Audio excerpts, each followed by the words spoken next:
মাস পর নিজের উধাও হওয়া স্বামীর আচানক দর্শন পেয়ে চমকাল তিরু। স্থির রূপে থাকাকালীন ওটের পেল নিজ দেহের অস্বাভাবিক কাঁপুনি। ক্ষীণ দূরে তার স্বামী উপাধি পাওয়া মানুষটা বসে মিষ্টি হেসে কথা বলছে তো মাঝে মধ্যে অধরজোড়া সিক্ত করছে কোমলপানীয় দ্বারা। রেজিস্ট্রি হওয়ার দিন হতেই লাপাত্তা ছেলেটা। রেজিস্ট্রি পেপারে নিজের নামটা লিখার পরপরই সম্পূর্ণ উধাও। কোথাও তার চিহ্নটুকু খুঁজে পায়নি কেউ। আজ তার লাপাত্তা হয়ে যাওয়ার 6 মাস পেরুল। এতদিন পর লোকটার দর্শন তিরু পেল কোথায়? প্যারিসের এক কফি শপে। সম্মুখে পা ফেলে এগোলো তিরু। অনেক অনেক প্রশ্ন জমে রয়েছে, অনেক কিছুর হিসাব নেওয়ার আছে যে লোকটার থেকে। তিরুর সাথে সংসার যখন সে করবেই না, তবে বিয়ে কেন? কেন বিয়ে করে? তার জীবনটা এক গণ্ডিতে থামিয়ে দিলেই ছেলে। কেমন আছেন স্বামী সাহেব? তিরুর রক্তহীন করা কণ্ঠ, শান্ত চাহনি, অথচ অন্তরালে তার অনল জলমান। রাদিফ অতীব গুরুত্বপূর্ণ আলাপে মশগুল। মেয়েলি কণ্ঠস্বর শুনে খানিকটা বিরক্তি নিয়েই পিছন ফিরে তাকালো ও তিরুকে দেখে স্বভাবসুলভ হাসল। বলে উঠল, আরে তুমি, বসো। কফি খাবে? অর্ডার দিব? এবার যেন তিরুর আকাশ হতে ছিটকে পড়ার পালা। বিস্ময়, নির্বাক চাহনি ওর। রাদিফ বলল, কি মাত্র? কি অদ্ভুত ছেলেটার ব্যবহার! যেন তিরু তার শত জনমের পরিচিত এক রমণী, প্রতিদিন তাদের মাঝে আলাপচারিতা হয়। তাদের চেনাজানা তো রয়েছে, তবে তা স্বাভাবিক কি? উহু, অস্বাভাবিক। তিরুকে ধোঁকা দিয়েছে রাদিফ। বিয়ে করে ফেলে এসেছে, কোনো খোঁজ খবর অবধি নেয়নি। এখন রাদিফের উচিত তিরুকে দেখে বিচলিত হয়ে পড়া, ভীত হওয়া। অথচ ছেলেটার প্রতিক্রিয়া তো দেখো। কি সুন্দর কফি সাজছে, তার পাশে বসতে বলছে, আবার চোখের দৃষ্টিও কি নিদারুণ শীতল। জল্পনা কল্পনা রীতি টেনে তিরু বসল রাদিফের বা পাশে। মুঠোফোনটা শব্দ করে রাখল কাচের টেবিলে। পা দুলাতে দুলাতে শুধাল, আমি কোনো কাপুরুষের অফার গ্রহণ করি না। এক্সট্রিমলি সরি, হুহো। বিয়ে করে যে দেশে বউ ফেলে এলেন, কেন শুনি তো? বউয়ের ভরণপোষণ চালাতে পারবেন না বলে? তাহলে বিয়ে করলেন কেন? নাকি অন্য ব্যাপার রয়েছে? গার্লফ্রেন্ড আছে আপনার? বিয়ে করে নিয়েছেন তাকে? নাকি লিভ ইন টুগেদারে আছেন? উদ্ধৃতি চিহ্ন। রাদিফ খুঁটিয়ে খুঁটিয়ে দেখছিল তিরুকে। একগাদা প্রশ্ন করা শেষে তিরু তখন লম্বা দম ফেলল। তাকালো পাশে, পুনরায় বলল, আমার প্রশ্নের উত্তর দিন, হারি আপ। উদ্ধৃতি চিহ্ন। রাদিফ দৃষ্টি সরাল। সামনে বসে থাকা জনকে দেখে জবাব দিল, কি বলছিলে যেন? শুনিনি, আরেকবার বলা যাবে প্লিজ? উদ্ধৃতি চিহ্ন। বিধাতা, ধৈর্য, জিনিসটা খুব কমই দিয়েছেন তিরুর মাঝে। ধৈর্যহীন মেয়েও খুব অল্পতেই চেঁচিয়ে ওঠে, রাগারাগি করে। এ পর্যায়েও এমনটা হলো। চেঁচাল ও। ট্রাস্ট মি, যদি এটা পাবলিক প্লেস না হতো না, আমি আপনাকে মেরে হাড্ডি ভেঙে ফেলতাম। নাটক করেন আপনি? বিয়ের পর 6টা মাস উধাও ছিলেন। আজ দেখা হওয়ার পর নাটক শুরু করেছেন। উদ্ধৃতি চিহ্ন। অতঃপর তিরুর সেই আকাঙ্ক্ষিত রূপ, রাদিফের বিচলতা দেখা গেল। হাঁসফাঁস করে উঠল রাদিফ। আশপাশে তাকিয়ে নিচু গলায় অনুরোধ করল, তিরু প্লিজ চেঁচিও না, পাবলিক প্লেস এটা। চলো আমরা বাহিরে গিয়ে কথা বলি। তোমার ভুল হচ্ছে অ্যাকচুয়ালি। উদ্ধৃতি চিহ্ন। তিরু তেড়ে এলো, কি ভুল হচ্ছে? হ্যাঁ, কোনো ভুল হচ্ছে না আমার। ভুল আপনার হয়েছে, এখন সেই ভুল করার শাস্তি পাবেন। উদ্ধৃতি চিহ্ন। কাফেটেরিয়া থমথমে। ব্যস্ত মানুষজনের মাঝে গুঞ্জন উঠেছে। আবার কেউ কেউ নিজেদের মতো রয়েছে। রাদিফ, তিরুর সামনে বসে থাকা ভিনদেশী দুই তরুণী তখন ড্যাব করে তাকিয়ে। ভাষা বুঝতে না পেরে বোকার মতো তাকিয়ে আছে কেবল। রাদিফ এবার তাদের পানে তাকালো। আদেশ করে বলল, you guys leave today, the meeting end here. John উঠে দাঁড়িয়ে বিদায় জানালো। প্রস্থান করবে তৎক্ষণাৎ তিরু চটপট কণ্ঠে চেঁচাল, কেন ওরা যাবে? ওদের উচিত আপনার আসল রূপ দেখা। ওদের যেতে নিষেধ করুন এক্ষুনি। উদ্ধৃতি চিহ্ন। তিরুর বাম হাত চেপে ধরে রাদিফ। হাতের ইশারা চলে যেতে বলে জনকে। তারা প্রস্থান করতেই রাদিফ থমথমে কণ্ঠে বলল, তিরু তোমার কোথাও ভুল হচ্ছে। তুমি যাকে ভাবছ আমি সে নই। আমি তার কাজিন রাদিফ।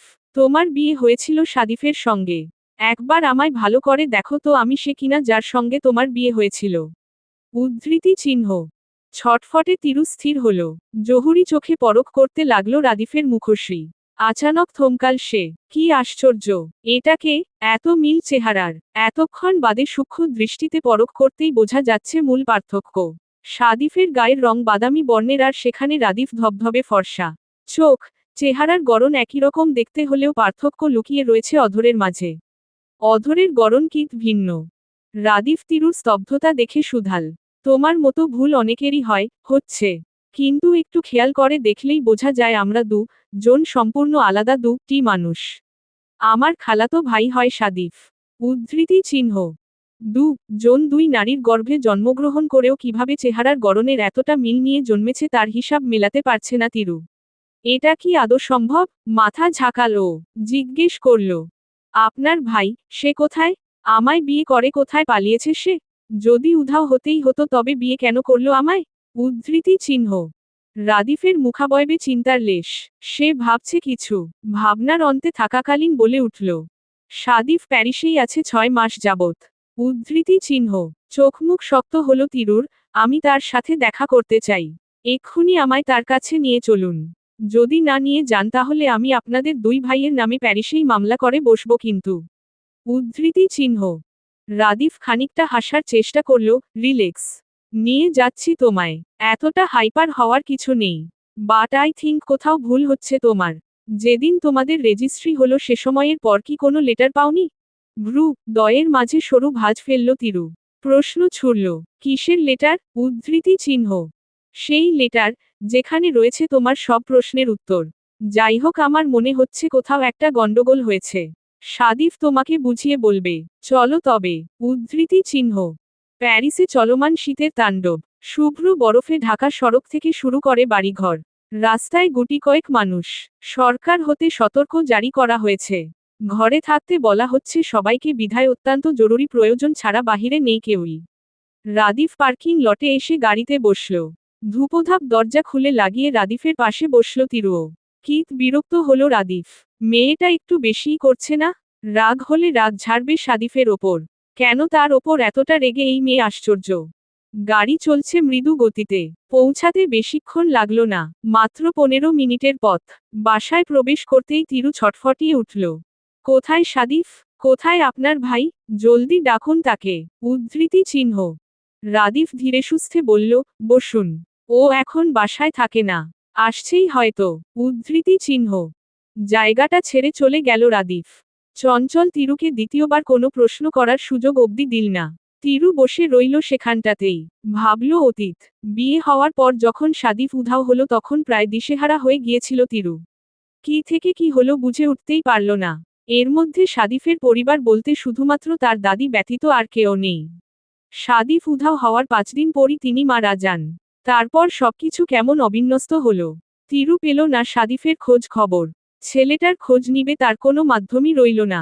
আশপাশ দেখার মাঝে হঠাৎ তার নজরে এলো সামনে পড়ে থাকা ফলের মাঝে রাখা ছুরিটা। সে উঠে দাঁড়িয়ে হাতে নিল ছুরিটা। চট করে ব্যাগে পুরে নিল। কোনো রকম বিপদ দেখলেই কাজে লাগানো যাবে ভেবে নিজের কাছে রাখা। সাদিফকে তো আর ঠিক মতন চেনা নেই তার। লোকটা যদি তার ক্ষতি করতে চায়? ভীতুর মতো পালিয়ে যাওয়ার মেয়ে নয় সে। তার এতদিনের জমে থাকা প্রশ্নের জবাব না নিয়ে ও একদমই নড়বে না এখান হতে। বিকট শব্দ হলো। গাড়ির হর্নের প্রখর শব্দে কান ঝা ঝা করে উঠল তার। তার ক্ষীণ সময় বাদে সদর দরজা দিয়ে ছায়া পড়ল 100 উম্মমান বের। আলো নেই দরজার কাছটায়, তাই ছায়া ব্যতীত আর কিছু দেখা যাচ্ছে না। আগন্তুক যতটা এগিয়ে আসছে ততই তার শরীর অবয়ব স্পষ্টত হচ্ছে। খানিক বাদে নজরে এলো তিরুর আকাঙ্ক্ষিত সেই মুখশ্রী। ওই তো বাদামি বর্ণের সুঠাম দেহের পুরুষটা, সাদিফ। তুষার ঝড় থেমে গেছে। নিষ্ঠুর ঠান্ডার প্রকোপটা কিছুটা কম এখন। মেঘমেদুর আকাশ ধীরে ধীরে শুভ্র রঙে রাঙায়িত করছে নিজেকে। ঘড়ির কাঁটা 12তে পৌঁছাতেই দেয়াল ঘড়িটা বিকট শব্দ করল। কান এঁটো করা আওয়াজ লহমায় ভেঙে দিল তিরু এবং সাদিফের মধ্যকার নীরবতা। মিনিট দুয়েক হলো সাদিফ এসে তিরুর সামনে বসেছে। উচ্চারণ করেনি একটি শব্দ। ঘোরে মজে থাকা তিরু এবার হলো চঞ্চল। সাদিফের পানে প্রশ্ন ছুড়ল, আপনি কি এমন স্ট্যাচুর মতো বসে থাকবেন নাকি কিছু বলবেন? উদ্ধৃতি চিহ্ন। সাদিফ অস্বস্তিতে গাঢ় হয়ে বসে রয়েছে। অতিরিক্ত অপরাধবোধ তাকে কুরে কুরে খাচ্ছে এই মুহূর্তে। অতীতে নিজের করা এক মস্তবর ভুল তাকে এখন পীড়া দিচ্ছে ভীষণ। মেঝে থেকে দৃষ্টি হটাল ও চোখ তুলে তাকিয়ে শুধাল, কোথা থেকে শুরু করব বুঝতে পারছি না। উদ্ধৃতি চিহ্ন। তিরু গম্ভীর গলায় জবাব দিল, শুরু থেকেই বলা আরম্ভ করুন। আমি সবটা জানতে চাই। উদ্ধৃতি চিহ্ন। সাদিফ তিরুর মাঝে দূরত্ব অনেকখানি। তাই দূরত্ব ঘুচিয়ে কিত নিকটে এলো সাদিফ। বসল গিয়ে তিরুর পাশের সিঙ্গেল সোফায়। গলা ঝেড়ে নম্র গলায় বলে উঠল, তখন আমার 4 বছর বয়স মাত্র। 1 মাসের ব্যবধানে বাবা, মা জনেই মারা যান। এতিম হয়ে যাই আমি। আমার ঠাঁই হয় দাদির কাছে। দাদি বাদে আর কোনো আত্মীয় স্বজন ছিল না। বাবা একমাত্র সন্তান। মায়ের ভাইবোন থাকলেও মা বাবাকে পালিয়ে বিয়ে করাই ত্যায্য করা হয় আমার মাকে তার পরিবার হতে। শুরুতে ভালোই কাটছিল দিনকাল দাদির কাছে। স্কুলে যেতাম, পড়াশোনা করতাম, দিন শেষে ভালোই ছিলাম। কিন্তু এই ভালো থাকার সমাপ্তি ঘটে যখন আমি ক্লাস 5-এ পড়ি। হঠাৎ করে বলা নেই কওয়া নেই দাদি আমার পড়াশোনা বন্ধ করে দেন। কারণটা তিনি নাকি আমার পড়াশোনার খরচ আর চালাতে পারছেন না। অথচ আমি পড়তাম সরকারি স্কুলে। মাস শেষে বেতন ছিল মাত্র 10 টাকা। দাদির মাসিক আয় ছিল সেখানে 10,000। আমার স্কুল যাওয়া বন্ধ করে দেওয়ার পর দাদি আমাকে ঘরবন্দি করে ফেলেন। ঘর থেকে বের হলেই প্রচুর মারধর করতেন। এমনকি একদিন তিনি আমাকে দেখাশোনার জন্য এক লোক আনেন। দেখাশোনা বললে ভুল হবে, আমাকে মার দেওয়ার জন্য। আমি ছেলে হলেও আমার মাঝে ছিল মেয়েলি স্বভাব। কোনো প্রতিবাদ না করে ভীতুর মতো আমি দিনের পর দিন দাদির অত্যাচার সহ্য করেছি। এভাবে সময় পেরিয়ে আমার বয়স গিয়ে ঠেকে 25-এর কোঠায়। পরিপূর্ণ একজন পুরুষ, তবুও বোধ হয় পুরুষ নই। তখন আমি সম্পূর্ণরূপে একজন মানসিক রোগী। এতদিন ঘরবন্দি থাকার পর আমি পাগল হয়ে গেলাম। আমাকে সাহায্য করার মতো কেউই ছিল না। পরিপূর্ণ যুবক হলেও আমার মাঝে থাকা মেয়েলি স্বভাবটা আমাকে প্রতিবাদ করতে দেয়নি। বোধ করি একজন মেয়ের থেকেও অপদার্থ ছিলাম আমি। উদ্ধৃতি চিহ্ন। তিরু আচানক চেঁচাল, যদি আমি ভুল না হই। তবে আপনি কি? সাদিফ মৃদু গলায় বলল, ঠিক ধরেছেন, আমি পরিপূর্ণরূপে একজন পুরুষ নই। আমার মাঝে মেয়েলি স্বভাব রয়েছে। সহজ করে বললে আপনি আমায় তৃতীয় লিঙ্গের কাতারে ফেলতে পারেন। উদ্ধৃতি চিহ্ন। তিরু থমকাল। উত্তেজনায় মুখ চেপে ধরল নিজের। চোখজোড়া বর্ষর হয়ে তার। টের পাচ্ছে ও নিজ দেহের কাঁপুনি, হৃৎপিণ্ডের অস্বাভাবিক স্পন্দন। তিরুর বেহাল দশা দেখে সাদিফ তপ্তশ্বাস ছাড়ল। বলল, ভয় পাবেন না, আমাদের বিয়ে হয়নি। উদ্ধৃতি চিহ্ন। কিভাবে? রেজিস্ট্রি পেপারে তো আমাদের দুজনের সাইন ছিল। তিরুর বিস্মিত কণ্ঠ। এইটা ফেক পেপার ছিল। উদ্ধৃতি চিহ্ন। তিরু চটপট বলল, বিস্তারিত বলুন। উদ্ধৃতি চিহ্ন। রাদিফের দেখা পেয়েছেন নিশ্চয়ই। এই বিয়েটা না হওয়ার পেছনে মূলত রাদিফের হাত আছে, সাথে আমার মানসিকভাবে পরিপূর্ণ সুস্থ হওয়ার ক্রেডিট ওর। 25 বছরটা যখন কেটে গেল তখন হুট করে আমাদের বাসার কাজের লোক আমায় তার ফোনটা দিয়ে বলল আমার ভাই কথা বলতে চায় আমার সাথে। সেই ভাই ছিল রাদিফ। কাজের লোকটা ভালো ছিল খুব। আমায় স্নেহ করত, কিন্তু দিনশেষে টাকার কাছে সে নিজেও একজন পরাজিত সৈনিক। তাই চাইতেও আমায় তেমন কোনো সাহায্য করতে পারছিল না। রাদিফের সাথে সেদিনের পর থেকে আমার নিয়মিত কথা শুরু হয়। আমি এবং রাদিফ জনেই সমবয়সী। বাংলাদেশে থাকতেই আমার মানসিক অবস্থার কিছুটা পরিবর্তন আসতে শুরু করে রাদিফের জন্য। রাদিফের সাথে কানেকশনটা তৈরি করে দিয়েছিল মূলত সেই কাজের লোকটাই, সালাম চাচা। রাদিফকে তিনি সবকিছু খুলে বলেন আমার ব্যাপারে। দেশে আসার জন্য সকল প্রকার কার্যক্রম সম্পন্ন করে রাখছিল রাদিফ, আর ঠিক তখনই দাদি আমার বিয়ের প্রসঙ্গ তুলেন। আমি ছিলাম তখন উন্মাদ। এক কথায় আমায় যা বলা হতো তাই করতাম, সেটা হোক ভালো কি মন্দ।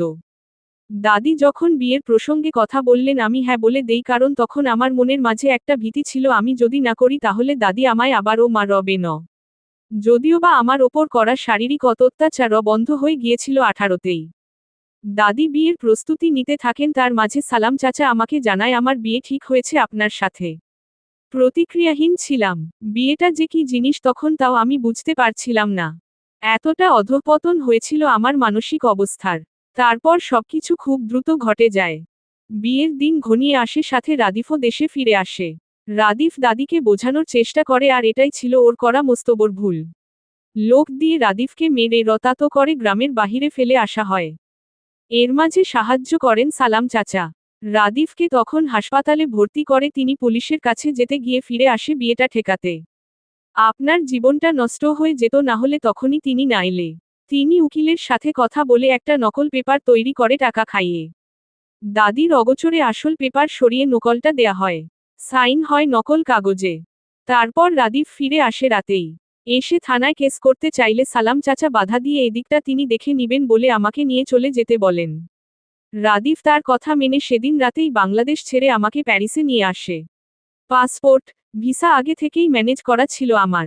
আসার পূর্বে নকল কাগজ সাথে বিস্তারিত লিখে একটা চিঠিও দিয়ে আসে, কিন্তু ওই কাগজটা কেন যে আপনার কাছে পৌঁছালো না। সে রাতের পর থেকে সালাম চাচাও লাপাত্তা। সালাম চাচা উধাও হওয়ার পর বাংলাদেশে তখন কি হচ্ছে, কি না হচ্ছে তা আর জানা যায়নি। রাদিফ পুরো ব্যাপারটা ভুলে তখন আমাকে সুস্থ করতে লেগে পড়ে। উদ্ধৃতি চিহ্ন। তিরু হতবিহব্বল, নির্বাক। স্মরণ করার চেষ্টা করল সে সাদিফের দাদি ডালিয়া বেগমের মুখশ্রী। অমন সরল সহজ দেখতে মানুষটা এতটা নিকৃষ্ট মনের অধিকারী তা তিরুর মানতে কষ্ট হল। ও প্রশ্ন করল, আপনার দাদি আপনার সাথে এমনটা কেন করতেন? সঠিক কারণটা জানা আছে আপনার? আর উনি যে আপনার ওপর এতটা অত্যাচার করলেন, আপনার রাগ হয় না উনার প্রতি? এতটা নরমালি কথা বলছেন কি করে? উদ্ধৃতি চিহ্ন। সাদিফ দীর্ঘশ্বাস ফেলল, সঠিক কারণটা তো জানা নেই, তবে আন্দাজ করলে আমার জেন্ডার গত সমস্যার কারণে বোধ হয় এমনটা করতেন। দাদি সেকেলে মানুষ, তার ওপর এইটা ছিল গ্রাম। আমার সমস্যাটা জানলে নিশ্চিত পাড়া প্রতিবেশী তাকে খোঁচা দিত, যা তিনি চাচ্ছিলেন না। তিনি ঠাট জৌলুস বজায় রেখে চলা মানুষ। আর রইল শেষ প্রশ্নের উত্তর, দাদি মারা গিয়েছেন তিরু। মৃতত্ব মানুষের ওপর কি রেগে থাকা শোভা পায়? তবে আমি ওনার আকস্মিক মৃত্যুটা মেনে নিতে পারছি না। উনি আমার অনেক প্রশ্নের উত্তর না দিয়েই চলে গেলেন। ওনার মৃত্যুটাও অস্বাভাবিক। উদ্ধৃতি চিহ্ন। কিথনের মৌনতা। মিনিট 6 পর মৌনতায় 10 নামাল সাদিফ। করুণ গলায় সুধাল, আমি অত্যন্ত দুঃখিত তিরু। মানসিকভাবে সুস্থ হয়েছি আমি মাত্র 2 সপ্তাহ হলো। সুস্থ হওয়ার পর উচিত ছিল বাংলাদেশে আপনার পরবর্তী অবস্থা সম্পর্কিত খোঁজ নেয়া। কিন্তু আমি তা করিনি। মাফ করবেন আমায়। আপনি এতদিন আমার প্রতীক্ষায় ছিলেন। উদ্ধৃতি চিহ্ন। প্রতীক্ষা শব্দটা সূচের মতো গায়ে এসে লাগল তিরুর। নিজের রূপে ফিরল ও মুখবয়বে কাঠিন্যতা টেনে বলল, আমি অবশ্যই আপনার প্রতীক্ষায় ছিলাম না। আমার জীবন থেমেও ছিল না। বরং আমি এখন অনেকটা এগিয়ে গিয়েছি। সত্যি বলতে আপনি উধাও হওয়ার পর আপনাকে কাপুরুষ বলেই আমি সম্বোধন করতাম। তখনকার ধারণানুযায়ী আমি অ্যাকচুয়ালি আপনার দেখা পেতে চাচ্ছিলাম প্রশ্নের জবাবের জন্য। দ্যাট শ ইট। যাই হোক, ভালো থাকবেন। আমাদের আর কোনোদিন দেখা না হোক এটাই চাওয়া। উদ্ধৃতি চিহ্ন। তিরু বেরিয়ে এলো। বাহিরে কেবল তখন শুভ্রতার রাজ। বাতাসে কি নিদারুণ প্রশান্তি উঠছে। দুহাত দুদিকে মেলে বুক ভরে শ্বাস টানল তিরু। স্বাধীনতা এত সুন্দর বুঝি, এতটা আদুরে, প্রশান্তিদায়ক। আজ হতে সে স্বাধীন পূর্ণরূপে। এতদিন না চাইতেও তার জীবনটা বিয়ে নামক অধ্যায় আটকে ছিল। আজ সব আটকে থাকার মুক্তি। বাংলো থেকে বেরিয়ে যেতে যেতে তিরুর দেখা মিলে রাদিফের সাথে। গুনগুন করে গান গাইতে গাইতে রাদিফ এগিয়ে আসছে ধীর পায়ে। তিরুকে দেখে তার গুনগুন করা বন্ধ হলো। এগিয়ে এলো সে তিরুর নিকটে। চলে যাচ্ছেন? উদ্ধৃতি চিহ্ন। তিরু বিরক্ত হল। বিরক্তিমাখা গলায় শুধাল, না তো, থেকে যাচ্ছি। এখন বালিশ কাঁথা আনতে যাচ্ছি পার্মানেন্টলি এখানে থাকার জন্য। উদ্ধৃতি চিহ্ন। রাদিফ থতমত খেল, তবে প্রকাশ করল না। পূর্বের সুরে বলে উঠল, আরে আমরা এত গরিব না। বালিশ কাঁথা নিতে যেতে হবে না। এভাবেই থাকুন। উদ্ধৃতি চিহ্ন। রাদিফকে পাশ কাটিয়ে চলে গেল তিরু। পেছনে থেকে তৎক্ষণাৎ চেঁচাল রাদিফ, ম্যাডাম কোথায় থাকেন প্যারিসে? উদ্ধৃতি চিহ্ন। তিরু পেছনে তাকালো, তা আপনার জেনে কাজ কি? উদ্ধৃতি চিহ্ন। সুন্দরী রা কোথায় থাকে তা জানা রাদিফ আহসানের একান্তগত দায়িত্ব। উদ্ধৃতি চিহ্ন। তিরু হতবাক। চটজলদি পা চালিয়ে চলে এলো সেখান হতে। রাদিফকে তার ভারী অদ্ভুত লাগে। ছেলেটা নিশ্চয়ই সাদিফের সাথে থাকতে গিয়ে নিজেও পাগল টাগল হয়ে গেছে। আন্ডারস্কোর। তানহা বিলাপ করে কাঁদছেন। মায়ের কান্না দেখে তিরু তখন মহাবিরক্ত। ও রাগল এবার। চটে গিয়ে বলল, থামো তো মা, এত কাদার কি আছে? যেভাবে কাঁদছ মনে হয় আমি মারা গিয়েছি। আমি মারা গেলেও তো মনে হয় না এভাবে কাঁদতে। উদ্ধৃতি চিহ্ন।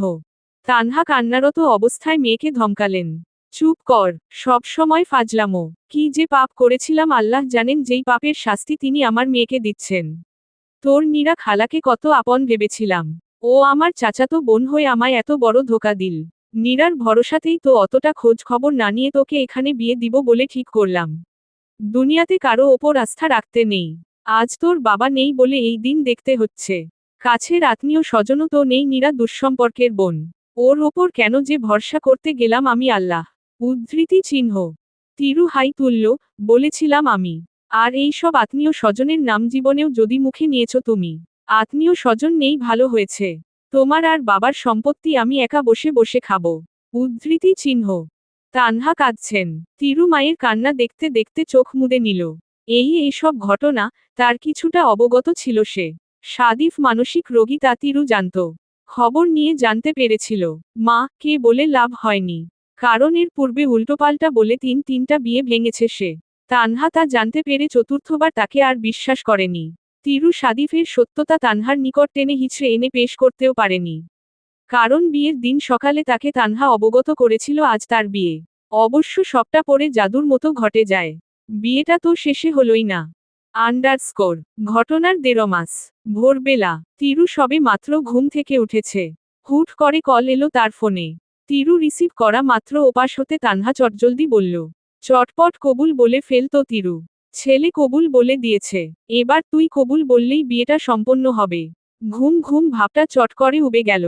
তানহা অনবরত তাড়া দিচ্ছেন। তিরু তখন দিনের প্রথম আশ্চর্যজনক ঘটনাটা হজম করতে ব্যস্ত। মানে তানহা মাত্র তাকে কি বলল? বিয়ে কি এভাবে হয় নাকি? আশ্চর্য।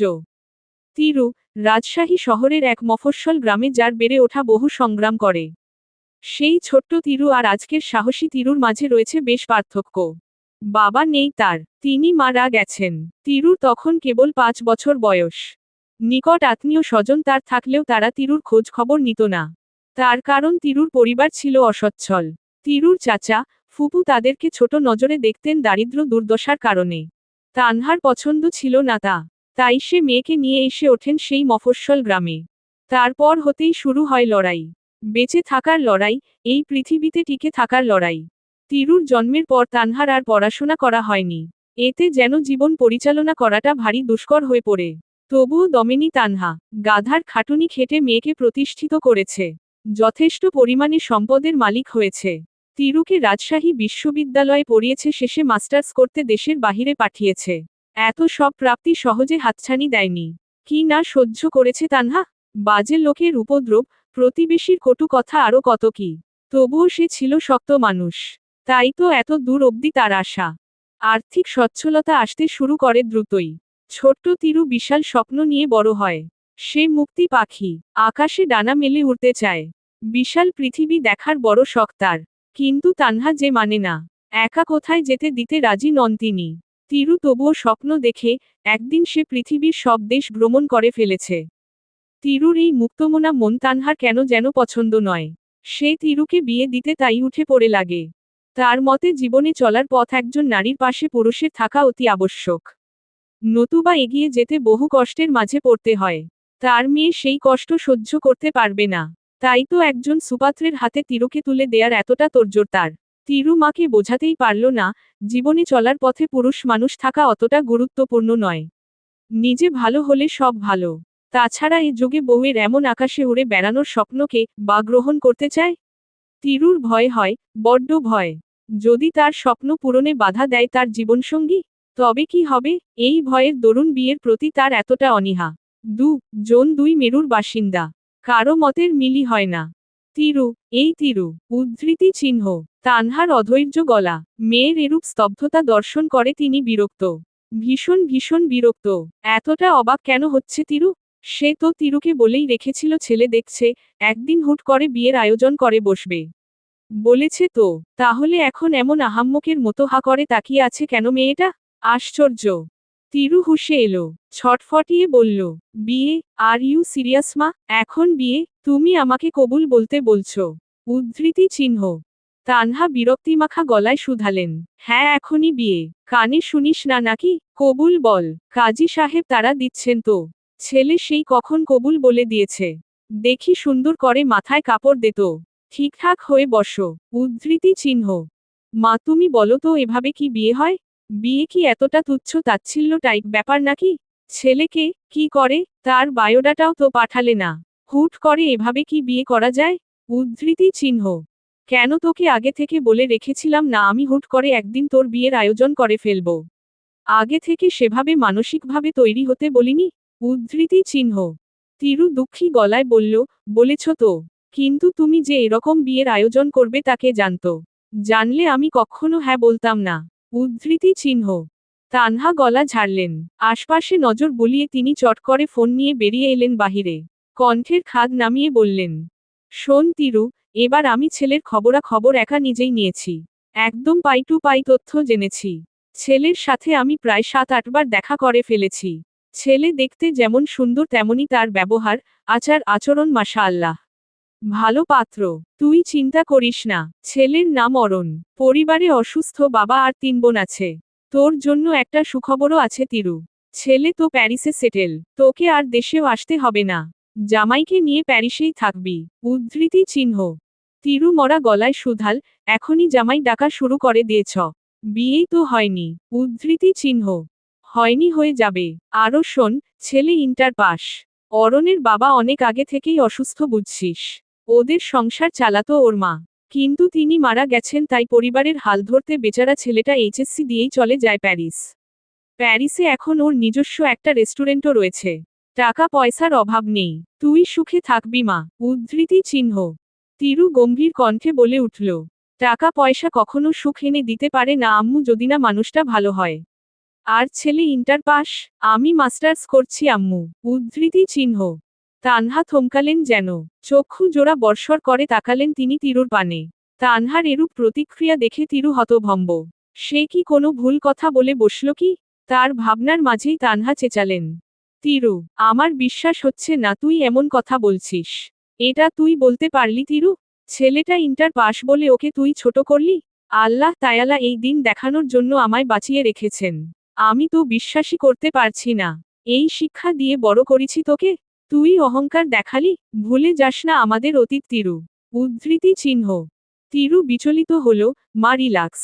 ভুল বুঝছো তুমি আমাকে। আমার বলার মানে এটা ছিল না। আমি বলতে চাচ্ছিলাম ছেলে যেহেতু ইন্টার পাস বিয়ের পর যদি আমার পড়ালেখা বন্ধ করে দেয় এই ভেবে যে সে ইন্টার পাস তার বউ কেন তার থেকে বেশি শিক্ষিত হবে। উদ্ধৃতি চিহ্ন। তানহা ভ্রু কুচকালেন, তোর কি মনে হয় তিরু আমি অমন টাইপ ছেলের কাছে তোর বিয়ে ঠিক করেছি? এত কষ্ট করে তোমাকে পড়াশোনা শেষ করিয়েছি শেষে এসে পড়াশোনা বন্ধ করে দিতে নয় নিশ্চয়ই। উদ্ধৃতি চিহ্ন। তিরু ব্যর্থ সৈনিকের ন্যায় তাকিয়ে রইল। ইচ্ছে হলো এখন তানহাকে বিয়ের ব্যাপারে অস্বীকৃতি জানাতে পারত সে। তারপর হয়তো তানহা কিছুক্ষণ স্তব্ধ নেত্রে তাকে পরখ করত অতঃপর বিদায় জানিয়ে কল কেটে দিত। স্বাভাবিক একটা ব্যাপার। কিন্তু তিরু জানে এই স্বাভাবিকতার পেছনে কতটা দুঃখ, পীড়া, বেদনা লুকিয়ে। মা যে ভীষণ কষ্ট পাবে। যে মা তাকে কোলেপিঠে করে এতটা সংগ্রাম করে বড় করে তুলে এত দূর অবধি নিয়ে এলো তাকে কি কষ্ট দেয়া যায়? উহু, তাকে কষ্ট দেয়ার চিন্তা করাও তো পাপ, মহাপাপ। কাজী সাহেব অনর্গল কিছু বলে যাচ্ছেন। ভিডিও কলে আপাতত তানহা আর কাজী সাহেব ব্যতীত কাউকেই দেখতে পারছে না তিরু। অরণ ইকবাল, বাবা মুর্তজা ইকবাল 5 লাখ টাকা দেনমোহর ধার্য করিয়া তিরুনিমা আহসানের নিকট বিবাহের প্রস্তাব পাঠিয়েছেন। এই প্রস্তাবে আপনি রাজি থাকলে বলুন কবুল। উদ্ধৃতি চিহ্ন। তিরু অবিকল যন্ত্রের মতো আওড়াল, কবুল, কবুল, কবুল। উদ্ধৃতি চিহ্ন। লহমায় তিরু বিয়ে করে ফেলল সম্পূর্ণ অপরিচিত, অদেখা একজন মানুষকে। আন্ডারস্কোর। 1 বার, 2 বার, 3 বার। না, ফোন তুলছে না। তিরুর ধৈর্যের সীমা পেরোল। রাগ হলো। প্রচণ্ড ক্ষোভে ফোনটাকে সামনে ছুঁড়ে মারবে তৎক্ষণাৎ কল ব্যাক।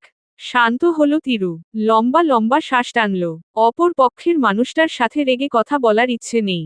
কিছুক্ষণ পর কল রিসিভ করল ও। তিরুদি ভালো আছো? নম্র গলা। তিরুর হৃদয় শীতল হলো। কোমল কণ্ঠে জবাব দিতে গিয়ে হয়ে উঠল গম্ভীর। মন্টু ঘোষ। টাকা পাঠাচ্ছি বিকাশে। আমাকে যেভাবে সাদিফের পার্সোনাল ইনফরমেশন এনে দিয়েছিলি সেভাবে আরেকজনের ইনফরমেশন জোগাড় করে দিতে হবে। উদ্ধৃতি চিহ্ন। মিন্টুর মুখশ্রী পাংশুটে বর্ণের হলো।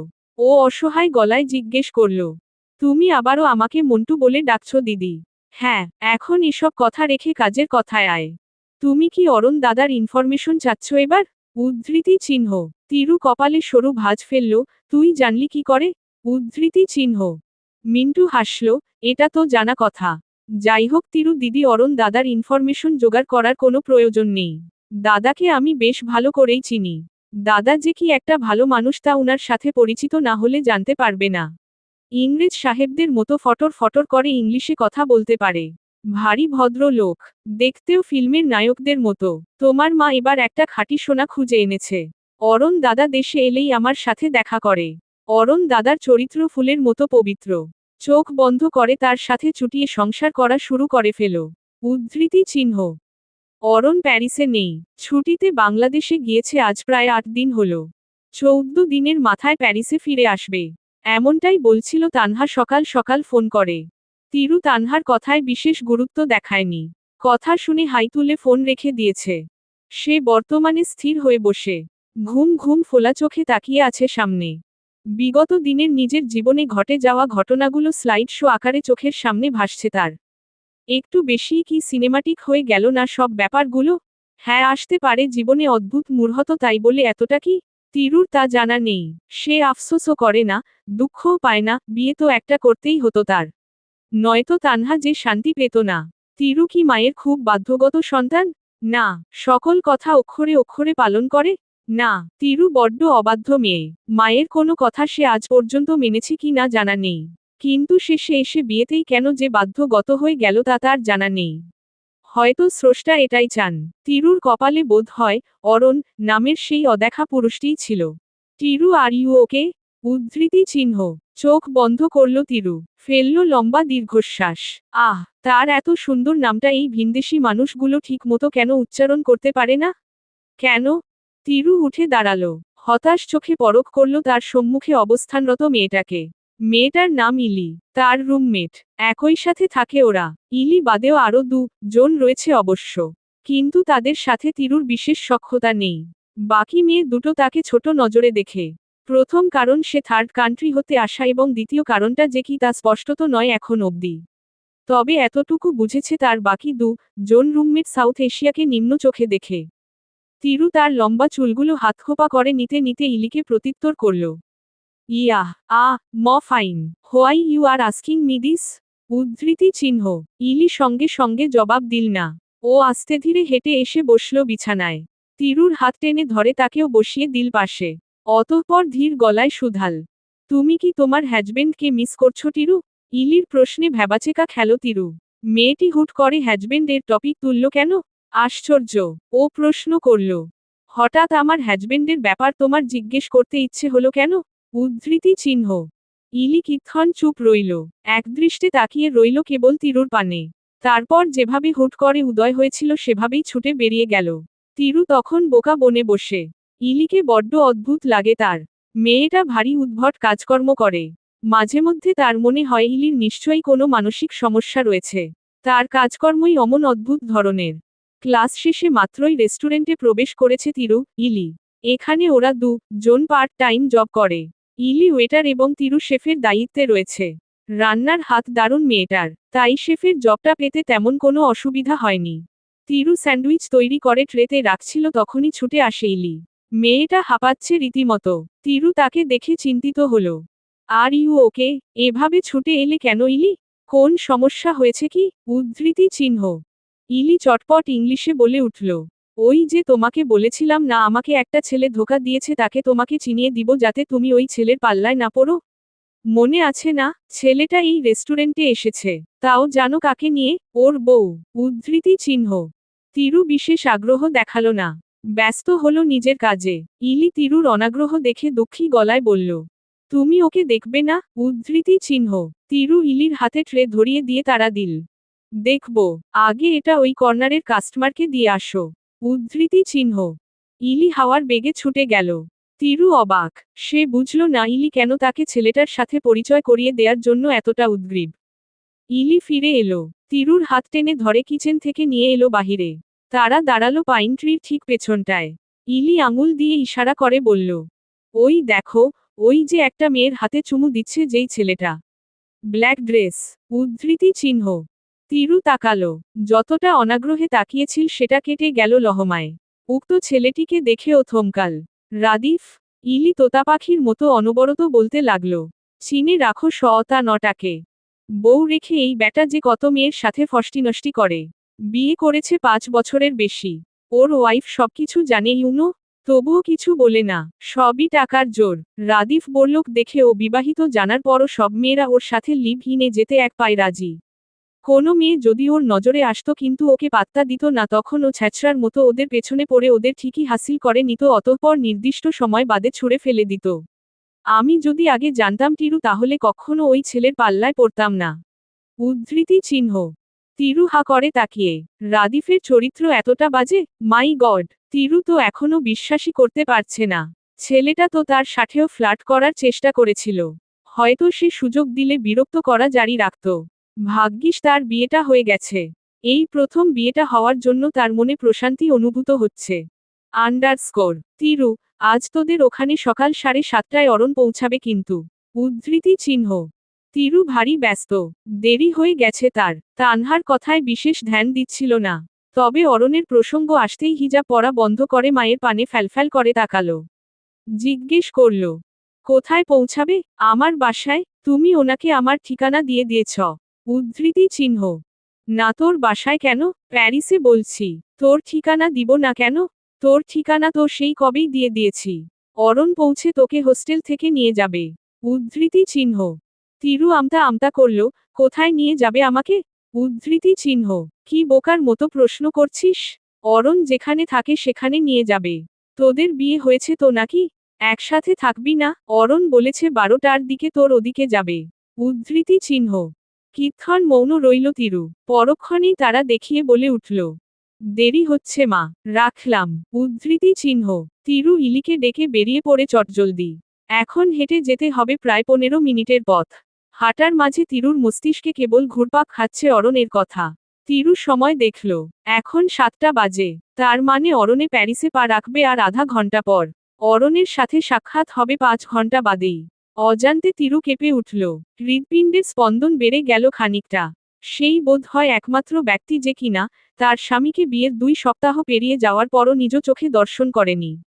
আন্ডারস্কোর ক্লান্ত দেহ, অলস পায়ে ধীর গতিতে হাঁটছে তিরু। ইলি নানান কথা বলছে কিন্তু একটা শব্দও তার কানে ঢুকছে না। ভূমিতে দৃষ্টি এঁটে অবিন্যস্ত কদম ফেলে ও ভারী ধীরে হাঁটছে। ইলি বিরক্ত হয় এতে, বলে, এত আস্তে হাঁটছ কেন তিরু? উদ্ধৃতি চিহ্ন। তিরু ম্লান গলায় শুধাল, টায়ার্ড ইলি। উদ্ধৃতি চিহ্ন। হোস্টেলের কাছাকাছি আসতেই তাদের সাক্ষাৎ হলো উইলির সাথে। তিরুর আরেক রুমমেট, যে তাকে 2 চোখে সহ্য করতে পারে না। উইলিকে দেখে দ্রুত পা চালালো তিরু।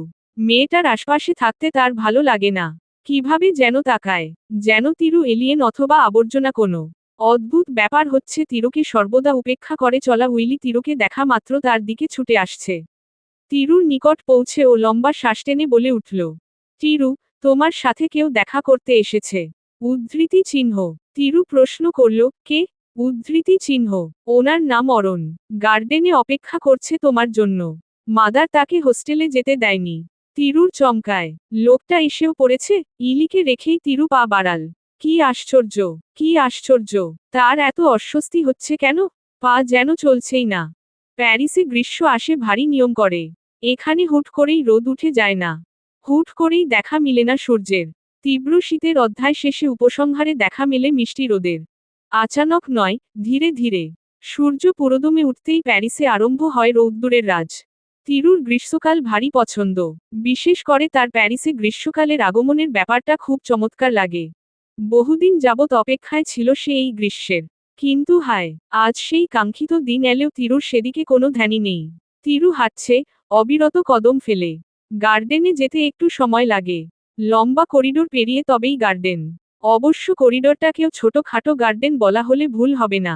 তিরু হাঁটার গতি বাড়াল। কাছাকাছি আসতেই দেখল অদূরে এক সৌম্য পুরুষ বেঞ্চের ওপর একাকী বসে। ছেলেটার উল্টোপিঠ দেখা যাচ্ছে কেবল। লম্বা চওড়া ছেলেটার গায়ের রং দেখে তিরু ধারণা করল, সেই ছেলেটিই অরণ। হ্যালো, তিরুর জোরতাপূর্ণ কণ্ঠ। তার দৃষ্টি এখন সামনে। তার কণ্ঠ শুনতাই ছেলেটা উঠে দাঁড়ালো। প্রথমবারের মতো ঘাড় ঘুরিয়ে তাকালো। তিরু দেখল তাকে, না, তার সন্দেহ ভুল নয়। এটাই নিশ্চিত অরণ হবে। পুরো বাঙালি ছেলেদের মতো দেখতে। তিরু স্থির, তার চোখজোড়া অচঞ্চল। কি আশ্চর্য! ছেলেটা তাকাতেই সে এমন ফ্রিজ হয়ে গেল কেন? ছেলেটা কি নিজের চাহনিতে তাকে সম্মোহন করে ফেলল নাকি? তিরু রাইট, ভারী পুরুষালী গলা। তিরু যন্ত্রের মতো মাথা নাড়াল। কিছু বলল না, কণ্ঠ দিয়ে বেরুলো না শব্দগুচ্ছ। জট পাকিয়ে যাচ্ছে যে সবকিছু। আসসালামু আলাইকুম, আমি অরণ। অরণ ক্ষীণ হেসে শুধাল। তিরু তখনও নড়চড়বিহীন। উহু, লোকটার চেহারায় আহামরি কোনো সৌন্দর্য নেই। স্বাভাবিক আর 5 জন বাঙালি ছেলের মতোই সাধারণ দেখতে। কিন্তু চোখ আর হাসিটা সম্পূর্ণ আলাদা। তিরুর গা কেমন শিরশিরিয়ে উঠে। ও নিজেকে সামলে জবাব দেয়, ওয়ালাইকুম আসসালাম। উদ্ধৃতি চিহ্ন। অরণ ধার ধার চোখে চেয়ে জিজ্ঞেস করল, চিনলেন কি করে? আপনার আম্মু তো আমায় বলেছিল আপনি আমাকে দেখেননি। উদ্ধৃতি চিহ্ন।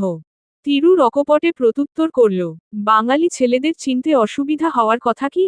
উদ্ধৃতি চিহ্ন। তা অবশ্য। ব্যাগ গুছিয়ে রেখেছেন কি? উদ্ধৃতি চিহ্ন। তিরু চমকাল, ব্যাগ গোছাব কেন? উদ্ধৃতি চিহ্ন।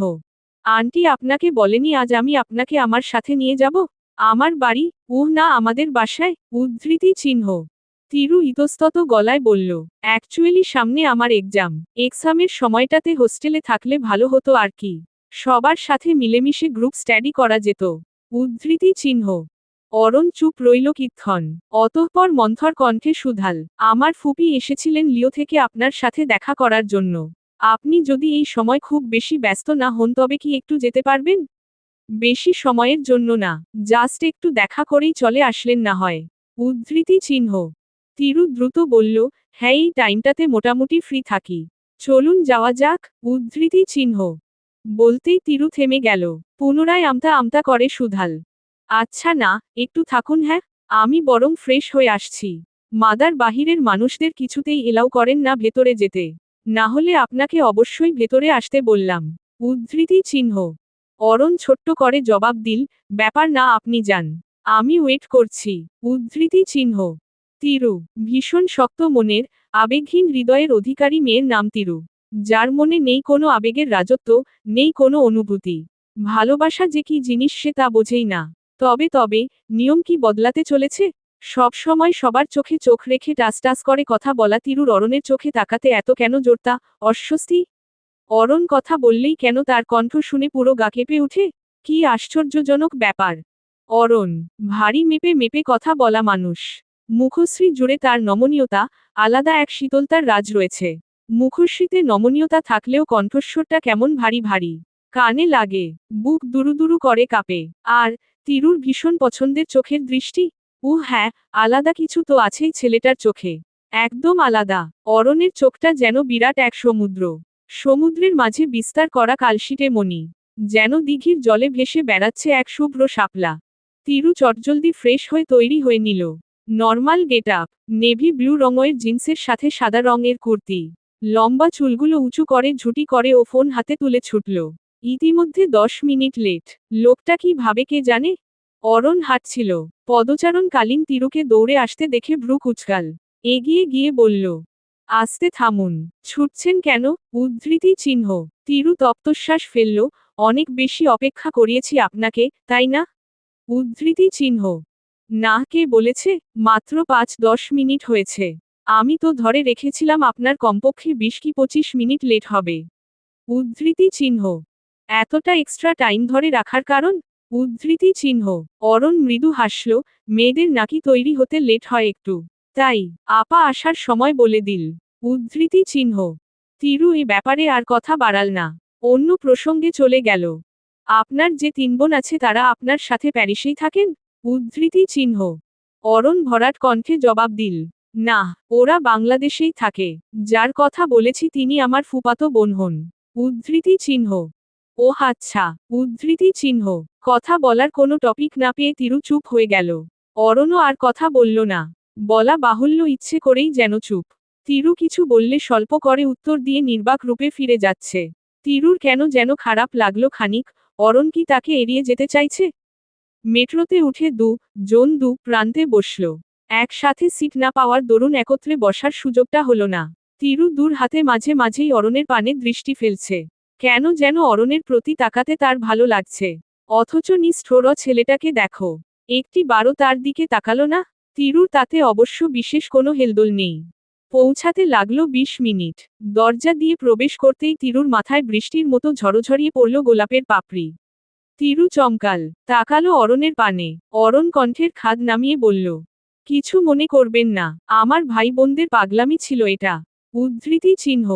তিরু তৎক্ষণাৎ ব্যতিব্যস্ত হয়, আরে না, আশ্চর্য তো, কিছু মনে করতে যাব কেন? আমি বরং দারুণ খুশি হয়েছি। উদ্ধৃতি চিহ্ন। তিরুর কথা শেষ হতে না হতেই সস্বরে চেঁচাল একঝাঁক মানুষ। ওয়েলকাম টু হোম ভাবি। সবাই ছুটে এলো। লহমায় ভাব জমিয়ে ফেলল তারা তিরুর সাথে। নিজেদের আদুরে কথা, স্নেহাশিস আচরণে তিরুকে মুগ্ধ করে ফেলল। ক্ষীণ সময় বাদে সকলকে ঠেলে সম্মুখে এলেন মাঝবয়সী নারী, যাকে ধরে ধরে আনছে অরণ। তিনি এসেই তিরুর গাল চেপে ধরে বললেন, কি মিষ্টি বউরে মাশাআল্লাহ, আমার অরণটা সাক্ষাৎ হিরে পাইছে। উদ্ধৃতি চিহ্ন। তিরু বুঝল, ইনি অরণের ফুপি। ও চটজলদি উঠে দাঁড়িয়ে নম্র গলায় সালাম দিল। অরণের ফুপি শাহেদা সবাইকে রুম থেকে বেরিয়ে যেতে বললেন তিরুর সাথে একা কথা বলবে বলে। সকলে যেতেই শাহেদা তিরুর সাথে আলাপে মশগুল হলেন। কথার ফাঁকে হাতে ঔষধ নিয়ে উপস্থিত হল অরণ। চিন্তিত গলায় প্রশ্ন করল, তুমি সকালের ঔষধ খাওনি কেন ফুপি? উদ্ধৃতি চিহ্ন। শাহেদা হাসলেন, মনে থাকে না তো বাবা, দে দেখি এখন খাই। উদ্ধৃতি চিহ্ন। এমন অনিয়ম করলে কিভাবে হয় ফুপি? রোগ সারবে এমন অনিয়ম করলে? উদ্ধৃতি চিহ্ন। শাহেদাকে ঔষধ খাইয়ে অরণ চলে গেল। যাওয়ার পূর্বে স্থিরচিত্তে বসে থাকা তিরুকে একঝলক দেখে তবেই বেরুল রুম থেকে। আমাদের পরিবারে ছেলে খুব কম হয়, খালি মেয়েই বেশি। 10 বছর অরণ একমাত্র ছেলে হয়।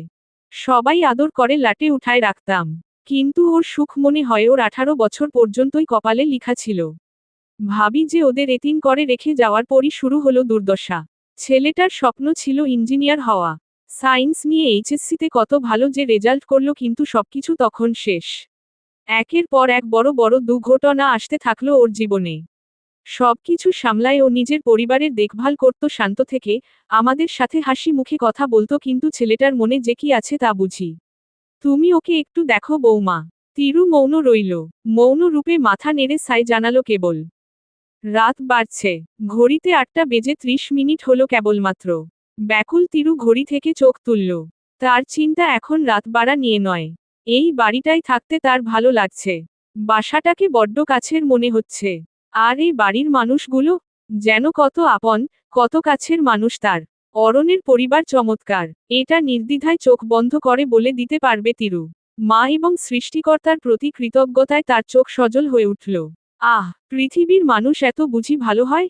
তিরুর তা জানা ছিল না। তিরু একাকী বসে যে, সবকটা গেল কই? নম্র গলা, কোমল কণ্ঠ শ্রবণ মাত্র তিরু মাথা তুলে তাকালো। আগন্তুককে দেখে একগাল হাসল ও। তারপর কি অভিযোগের সুরে বলল, দেখো না অদিতি আপু, এতক্ষণ একদমই একা ছাড়ছিল না, আর এখন আসছি বলে সব কয়টা হাওয়া। ওরা গেল কোথায় বলো তো? উদ্ধৃতি চিহ্ন। অদিতি লম্বা পা ফেলে তিরুর নিকট এলো। বসল পাশে, খানিক রুক্ষ গলায় সুধাল, কি জানি, বেআদবগুলো এতক্ষণ তোমার পাশ ঘেঁষতে দিল না, এখন একদম তোমাকে ফেলেই উধাও। বোর হচ্ছিলে না? উদ্ধৃতি চিহ্ন। প্রচুর, ওদের ছাড়া ভালো লাগছিল না। উদ্ধৃতি চিহ্ন। তিরুর ব্যাকুলতার কারণ ছিল এটাই। এ বাড়িতে আছে বলতে অদিতি, শাহেদা, অদিতির 2 যমজ বোন মাসা, তাসা, আর রইল অদিতির 2 ছেলে মেয়ে, 5 বছরের। এরা সকলে লিওতে থাকলেও আজ তিরুর আগমনে তাদের অরণের বাসায় দল বেঁধে আসা। ঘাড় বাঁকিয়ে তাকালো অদিতি পেছনটায়। অতঃপর কি ভেবে যেন তিরুর হাত মুঠোয় পড়ে উঠে দাঁড়িয়ে বলল, চলো তোমাকে তোমার শ্বশুর বাড়িটা ঘুরে দেখাই। আপত্তি নেই তো কোনো? উদ্ধৃতি চিহ্ন। তিরুর জোরেশোরে মাথা নাড়িয়ে না বলল। হাঁটা ধরল সম্মুখে। ছোট্ট মতন একটা ডুপ্লেক্স বাড়ি। অরণের রত পানি করা টাকায় কেনা এই বাড়ি। এমনটাই বলছিল শাহেদা। বাসাটায় নিচ তলায় 4 রুম, ওপর তলায় 4 রুম, আর সঙ্গে বিশাল করিডোর। তিরুকে ওপর তলায় ঘুরে ফিরে দেখানো হলো। নিচতলায় শুধু রুমের সংখ্যা উল্লেখ করে, আর সেদিকে গেল না অদিতি। পদচারণ কালীন অরণ সম্পর্কে, বাড়িটা সম্পর্কে, পরিবার সম্বন্ধে টুকিটাকি ধারণা দিচ্ছিল অদিতি।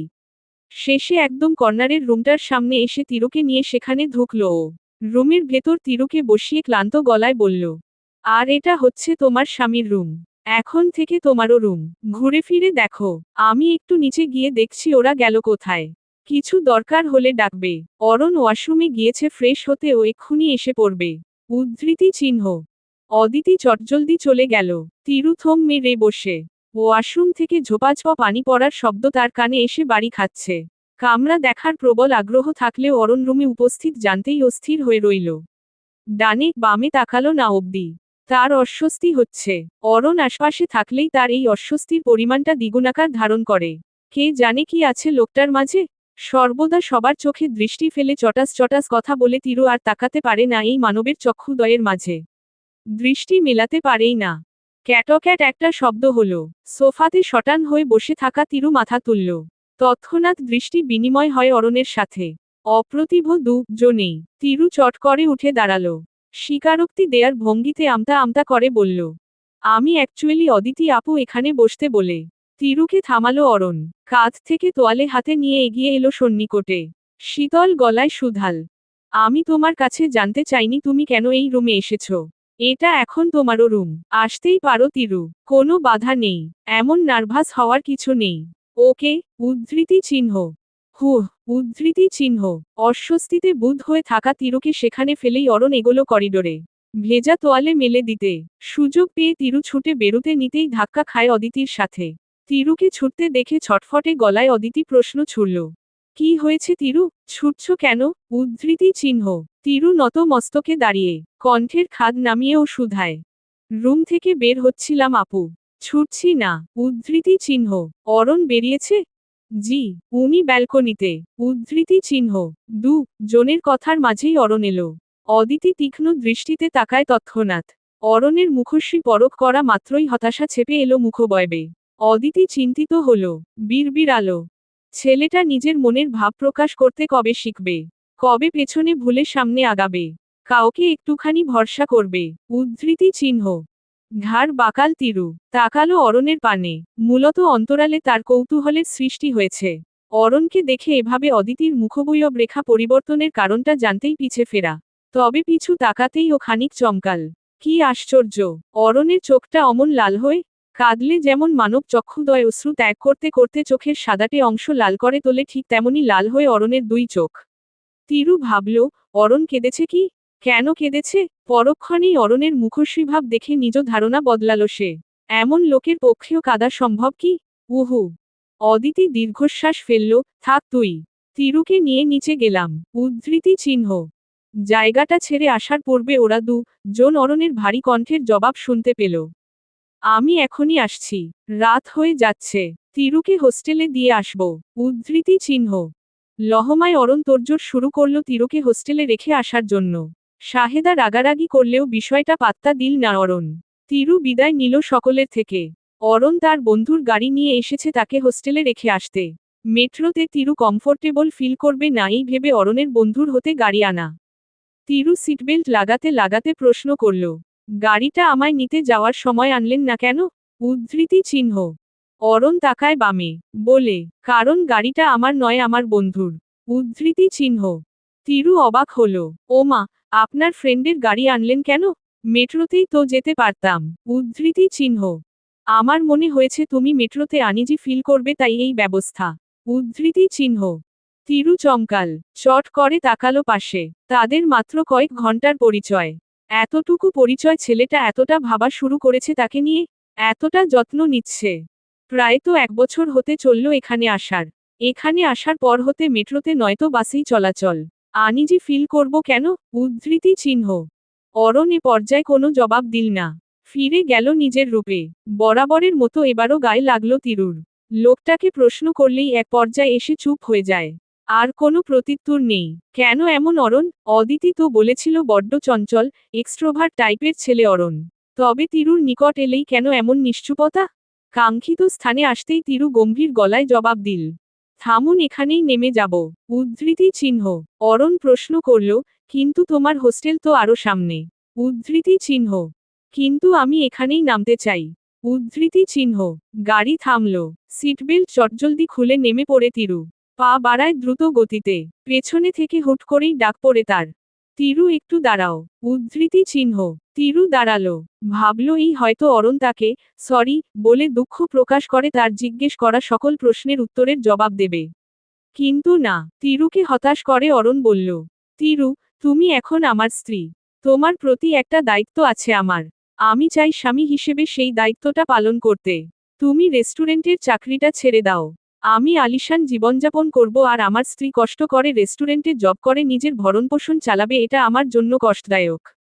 আমি এখন থেকে তোমার ভরণপোষণ এর দায়িত্ব নিতে চাই। কাল পরীক্ষা। দিন রাত এক করে তিরু একাধারে পড়ে যাচ্ছিল সপ্তাহখানেক যাবৎ।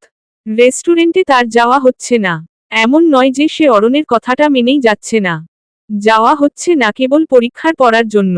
রেস্টুরেন্টের মালিক আবার ইলির খুব পরিচিত লোক। তাই এই সুযোগটা পাওয়া গিয়েছে। অরণের বলা কথাটা নিয়ে এখনো দ্বিধাদ্বন্দ্বে রয়েছে সে। কি করবে, চাকরিটা আদৌ ছাড়বে কি না তা নিয়ে সে চিন্তিত। লোকটা একবার বলল আর তাতেই চাকরি ছেড়ে দেয়া কি শোভা পায়? কে জানে। তিরুর মাথায় ঢুকছে না।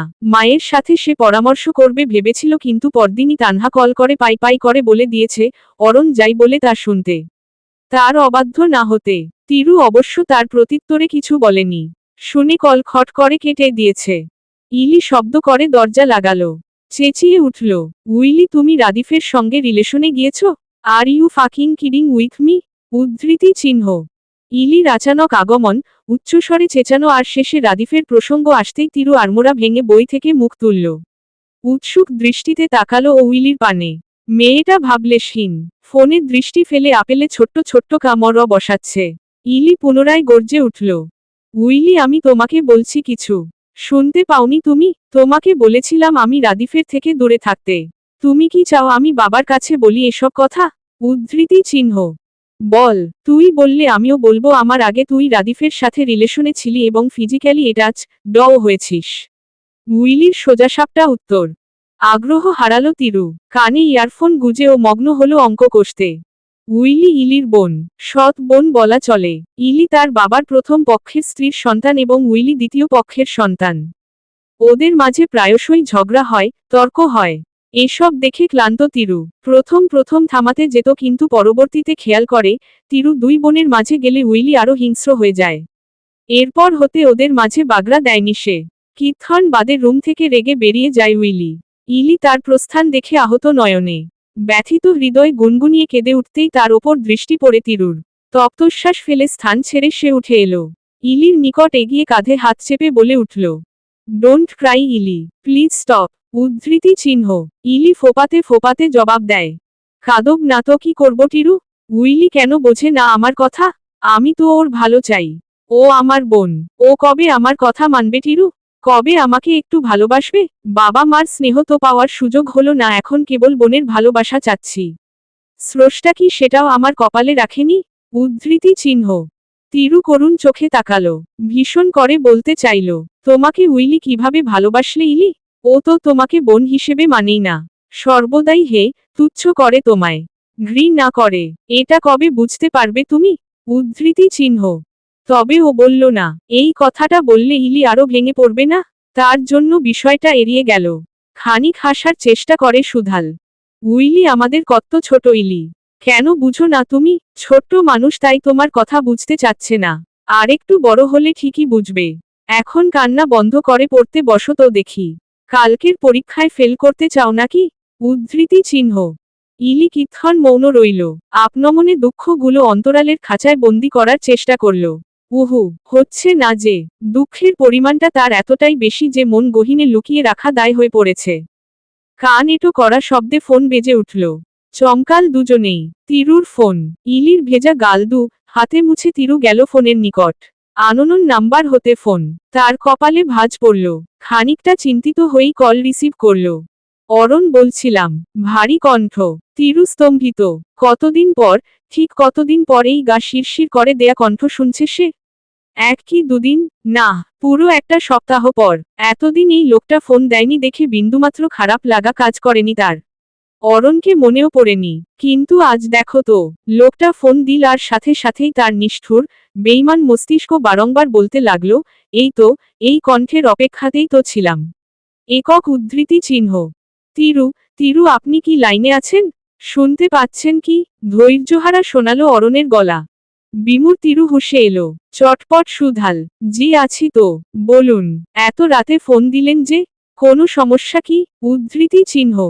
অরণ কণ্ঠের খাদ নামিয়ে প্রত্যুত্তর করল, কোনো সমস্যা না, অ্যাকচুয়ালি জরুরি একটা কথা বলা প্রয়োজন ছিল। ভেবেছিলাম সকালেই ফোন দিব, কিন্তু এখন দিয়ে ফেললাম।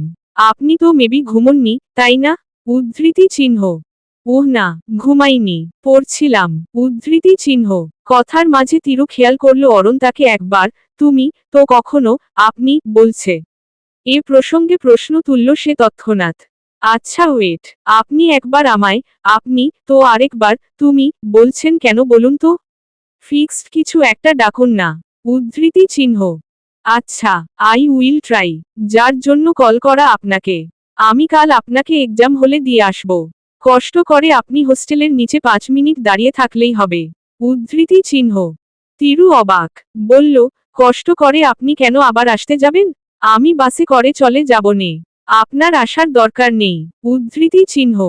অরণ দৃঢ় গলায় বলল, দরকার আছে বলেই বলছি। অদরকারি কাজ আমি করি না তিরু। উদ্ধৃতি চিহ্ন। কল কেটে গিয়েছে। কেটে দিয়েছে অরণ। কিছ সময় নিয়ে তিরু তাকিয়ে রইল ভ্যাবলার মতো তার ফোনের স্ক্রিনের পানে। হুট করে কল দিয়ে আবার হুট করেই না বলে কয় কেটে দিল। কি অদ্ভুত, কি অসভ্য ছেলে। ন্যূনতম সৌজন্যবোধ অবধি দেখালো না। আন্ডারস্কোর। প্যারিসের আকাশ আজ সেজেছে নীলাভ রঙে। পরিষ্কার আকাশ। একদল নাম না জানা শুভ্র পাখি উড়ে বেড়াচ্ছে অম্বর জুড়ে। প্যারিসের আবহাওয়া আজ উষ্ণ। গরম পড়েছে বেশ। কড়া রৌদ্দুর গায়ে লাগছে প্রচণ্ড। রাস্তার ধারে দাঁড়িয়ে রয়েছে সারি সারি ম্যাপল ট্রি। পাতা এসেছে গাছে। ম্যাপল ট্রির ফাঁক গলিয়ে টপ্ত রোদ এসে ছুঁয়ে দিচ্ছে তিরুকে আদুরে ভাবে। চোখ জোড়া বন্ধ তিরুর। শাসা বাতাসা বইছে। গাছের পাতা বাতাসে দুলে হৃদস্থল তৃপ্ত করা শব্দ করছে। তিরু চোখ মুদে সেই শব্দই প্রবল আগ্রহে শুনছে। বুক ভরে টেনে নিচ্ছে বিশুদ্ধ সমীর। এখানকার বাতাসে মিশে আছে মিষ্টি একটা ঘ্রাণটা। ঘ্রাণটা অবশ্য এক ধরনের ফুলের। ইলি এমনটাই বলেছে তাকে। 1 বছর তো হয়ে এলো টিরু। তা কেমন লাগলো আমাদের প্যারিস? উদ্ধৃতি চিহ্ন। ধপ করে চোখজোড়া উন্মুক্ত করে তিরু। খানিক মন খারাপ নিয়ে বলল, প্যারিসের সৌন্দর্য আর দেখা হলো কই? 1টা বছর পেরোলো গাধার খাটুনি খাটাচ্ছে ভার্সিটি। কিন্তু যাই বলো না কেন এখানকার মানুষ চমৎকার। আর প্যারিসও সুন্দর নিশ্চয়ই। আমার স্বপ্নের মতো সুন্দর। উদ্ধৃতি চিহ্ন। চাপ নিও না। সামনের বছরটা থেকে ভার্সিটি প্যারা দেয়া কমিয়ে ফেলবে। তখন ইচ্ছে মতন ঘুরিও। প্যারিসের সাথে পুরো ফ্রান্স। উদ্ধৃতি চিহ্ন। দুজনের কথার মাঝেই অরণ উপস্থিত হল। হর্ন বাজিয়ে দৃষ্টি আকর্ষণ করল। তিরু, ইলি আগ্রহ নিয়ে তাকাতেই অরণ গাড়ি থেকে নেমে আসে। চোখে রোদচশমা তার। পরনে ঝকঝকে পোশাক। নীল রঙয়ের। গাঢ় নীল। ফর্সা গায়ে মানিয়েছে। তবে তিরুর মনে হলো এই ফর্সা মুখটায় অরণকে কালো চশমাতে দারুণ মানাতো। একদম সিনেমার হিরোদের মতো লাগত। তিরুর আবল তাবল ভাবনার মাঝে অরণ এসে প্রশ্ন করে, বেশি অপেক্ষা করিয়েছি তোমাদের? উদ্ধৃতি চিহ্ন। জবাব দেয় ইলি, না না, মাত্রই নেমেছি আমরা। আপনারা তবে যান। আমি বাসে যাচ্ছি। উদ্ধৃতি চিহ্ন। অরণ তৎক্ষণাৎ থামায় ইলিকে। বলে, গাড়িতে 4 জনের বেশি মানুষের জায়গা আছে। সেখানে আমরা মাত্র 3 জন। আপনি কেন একা যাবেন? আমাদের সাথেই আসুন। উদ্ধৃতি চিহ্ন। তিরু নীরবতা ভাঙে, হ্যাঁ ইলি, আমি কিন্তু তোমায় ফেলে যাব না।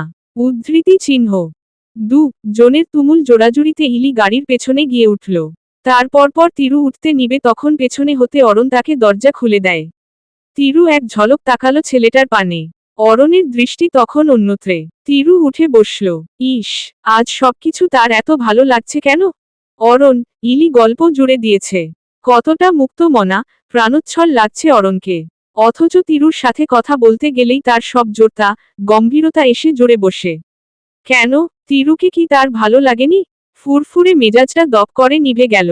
হানা দিল অস্বস্তি, চাপা হাহাকার আর বেদনা। কেন এই বেদনা? তিরু কি এই ছেলেটার প্রতি ফুরবল হয়েছে? উহু, তিরু কারো অবজ্ঞা, উপেক্ষা সহ্য করতে পারে না। এটাই বেদনার কারণ। কাঙ্ক্ষিত স্থানে পৌঁছাতেই ইলি দ্রুত নেমে যায়। বসে রয় একা তিরু। অরণ ভ্রু কুচকে তাকিয়ে মেয়েটার পানে। আচানক ভাবল, তিরু হয়তো পুনরায় সিটবেল্ট জনিত সমস্যায় পড়েছে। তাইও এগিয়ে গেল তিরুর পানে। সন্নিকটে যেতেই তিরু করল এক ভয়ানক কাজ। রাগ চেপে রাখতে না পেরে সে অরণের কলার চেপে ধরে চেঁচাল, কি সমস্যা আপনার? উদ্ধৃতি চিহ্ন। ভুল, ভুল, ভুল, ভুল করেছে তিরু। বিশাল বড় ভুল। সেই ভুলের কারণে তিরু এখন অনুশোচনার অনলে দগধ। বক্ষপিঞ্জরে ঝড় উঠেছে তার। হৃদয়স্থল বড্ড অশান্ত। অন্তরালের হাল বেহাল। নিজেকে ধিক্কার জানাচ্ছে বারংবার। অনুতপ্ততায় কাহিল মন। কিন্তু ভুল করে এমন রূপ প্রদর্শন করার কোনো মানে আছে? নেই। কথায় আছে, ভাবিয়া করিও কাজ, করিয়া ভাবিও না। তিরু ভেবে কাজ করেনি তাই তার ভুল হয়েছে। এখন ভুলটা করার পর অনুতপ্ত হয়ে কোনো লাভ আছে কি? এলোমেলো যা করার তা তো পূর্বেই করে বসেছে। লাইব্রেরি বিরান। শিক্ষার্থীরা সবাই অডিটোরিয়ামে। পরীক্ষার পর মূলত এখানকার শিক্ষার্থীরা মন ফ্রেশ করতে খেলাধুলা করে। সে যে বয়সেরই শিক্ষার্থী হোক না কেন। অডিটোরিয়ামে বিভিন্ন ধরনের খেলা করার পাশাপাশি বিনোদনমূলক পরিবেশ তৈরি করা হয়েছে সেখানে। ক্লাসের চাপ শেষে দল বেঁধে শিক্ষার্থীরা অডিটোরিয়াম নয়তো মাঠে ছুটে যায়। তিরুও যেত। ও বাস্কেটবল খুব ভালো খেলে। কিন্তু আজ সে ক্লাস শেষে ভার্সিটির বাহিরে না গিয়ে এসেছে লাইব্রেরিতে। আসা মাত্রই হেড ডাউন করে বসে আছে আধা ঘন্টা হলো। ওই যে ও সময় অরণ এর কলার চেপে ধরল, তৎক্ষণাৎ তাকে ছেড়ে দিয়ে সরি বলে ছুটে বেরিয়ে এসেছিল এক্সাম হলে। মনে তখন চরম অপরাধবোধ। সেভাবেই কোনো রকম পরীক্ষাটা দিল। মস্তিষ্ক হালকা হতেই তাকে ঝাপটে ধরল দুশ্চিন্তা, অনুতপ্ততা, একরাশ লজ্জা আর ভয়। অরণ নিশ্চয়ই তাকে খুব খারাপ মেয়ে মনে করছে। কিন্তু ও করবেটা কি? রাগ যে সামলাতে পারে না। তখনকার রাগ অবশ্য ভিত্তিহীন। তিরু সচরাচর ভিত্তিহীন কারণে রাগে না। কিন্তু তখন কি যে হলো তার, ধুর। অনুশোচনা যখন তিরুকে আষ্টেপৃষ্ঠে ঝাপটে ধরে ভারী যন্ত্রণা দিচ্ছিল তখনই তিরুকে উদ্ধার করতে কল এলো ফোনে। ইলি ফোন দিয়েছে। হ্যাঁ ইলি বলো। উদ্ধৃতি চিহ্ন। ইলি অপাশ থেকে প্রত্যুত্তর করল বিরক্তিমাখা গলায়। কোথায় তুমি টিরু? আমরা কতক্ষণ ধরে খুঁজছি তোমাকে। এর আগে যে কল দিলাম, রিসিভ করলে না কেন? উদ্ধৃতি চিহ্ন। তিরু আমতা আমতা করে জবাব দেয়। লাইব্রেরি আমি হেড ডাউন করে ঘুমিয়ে পড়েছিলাম। তাই আর কি? কেন খুঁজছিলে? উদ্ধৃতি চিহ্ন। অ্যারন তোমাকে খুঁজছে তিরু। ও তোমার সাথে দেখা করতে চায়। উদ্ধৃতি চিহ্ন। অ্যারন, ইলি অরণের নামটা অবধি ঠিক মতন উচ্চারণ করতে পারে না। শুধুমাত্র ইলি নয়, আরও অনেকে রয়েছেন এই ভিন দেশে যারা অরণের নামটা অ্যারন হিসেবেই উচ্চারণ করেন। অরণ অপেক্ষা করছে। বাক্যদ্বয় তিরুকে অবাক করে ছাড়ল। ছেলেটা এখনো যায়নি? কেন অপেক্ষা করছে? সে তো ভেবেছিল অরণ তাকে দিয়েই নিজ গন্তব্যে ছুটেছে। টেবিল থেকে ব্যাগ মেরে ঘাড়ে তুলে ছোটা শুরু করে তিরু। করিডোর পেরিয়ে যেতে যেতে খেয়াল করে অদূরে অরণ ইলি একত্রে দাঁড়িয়ে আছে। ওদের দুইজনকে ক্লান্ত দেখাচ্ছে। ছোটার গতি বাড়ল তার। ইলি বুঝে আসা গলায় বলে উঠল, কেয়ারলেস মেয়েটা এসেছে। উদ্ধৃতি চিহ্ন। অরণ ফোন থেকে দৃষ্টি তুলে তাকালো। ছোট্ট এক ছাউনির নিচে বসেছিল দুজন। তিরুকে দেখা মাত্রই উঠে দাঁড়িয়ে এগোলো। সর্বপ্রথম কথা বলল ছুটে আসা তিরু। কি ব্যাপার? আমাকে কেন খোঁজা হচ্ছে? আপনি জাননি? উদ্ধৃতি চিহ্ন। অরণের মুখশ্রীর রূপরেখা চট করে পাল্টাল। কণ্ঠে একদম ভিন্ন রকম সুর টেনে বলল, যাইনি। কেন? আমার থাকাতে আপনার কোনো অসুবিধা হচ্ছে? উদ্ধৃতি চিহ্ন। তিরু ব্যতিব্যস্ত হল। না না, তা কেন? উদ্ধৃতি চিহ্ন। ওদের দুজনের মাঝে ফোড়ন কাটে ইলি। শোনো, তোমরা কথা বলো বরং।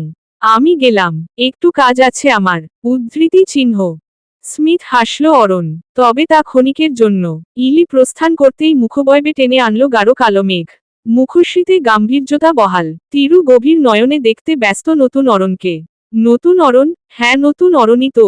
লোকটাকে আগে কখনো সে গম্ভীর দেখেনি। দেখেছে শীতল মুখবয়ব, শান্ত চোখের চাহনি, কিন্তু এবার যেন তার পাশে দাঁড়িয়ে ভিন্ন অরণ। আসুন আমার সাথে, অরণ গম্ভীর কণ্ঠে বলে উঠল। তিরু বিনা বাক্য ব্যয়ে হাঁটা ধরে। অরণকে নিয়ে বিশ্লেষণে ব্যস্ত তিরু খেয়ালি করল না হাঁটতে হাঁটতে সে এসে পড়েছে রাস্তার মাঝে।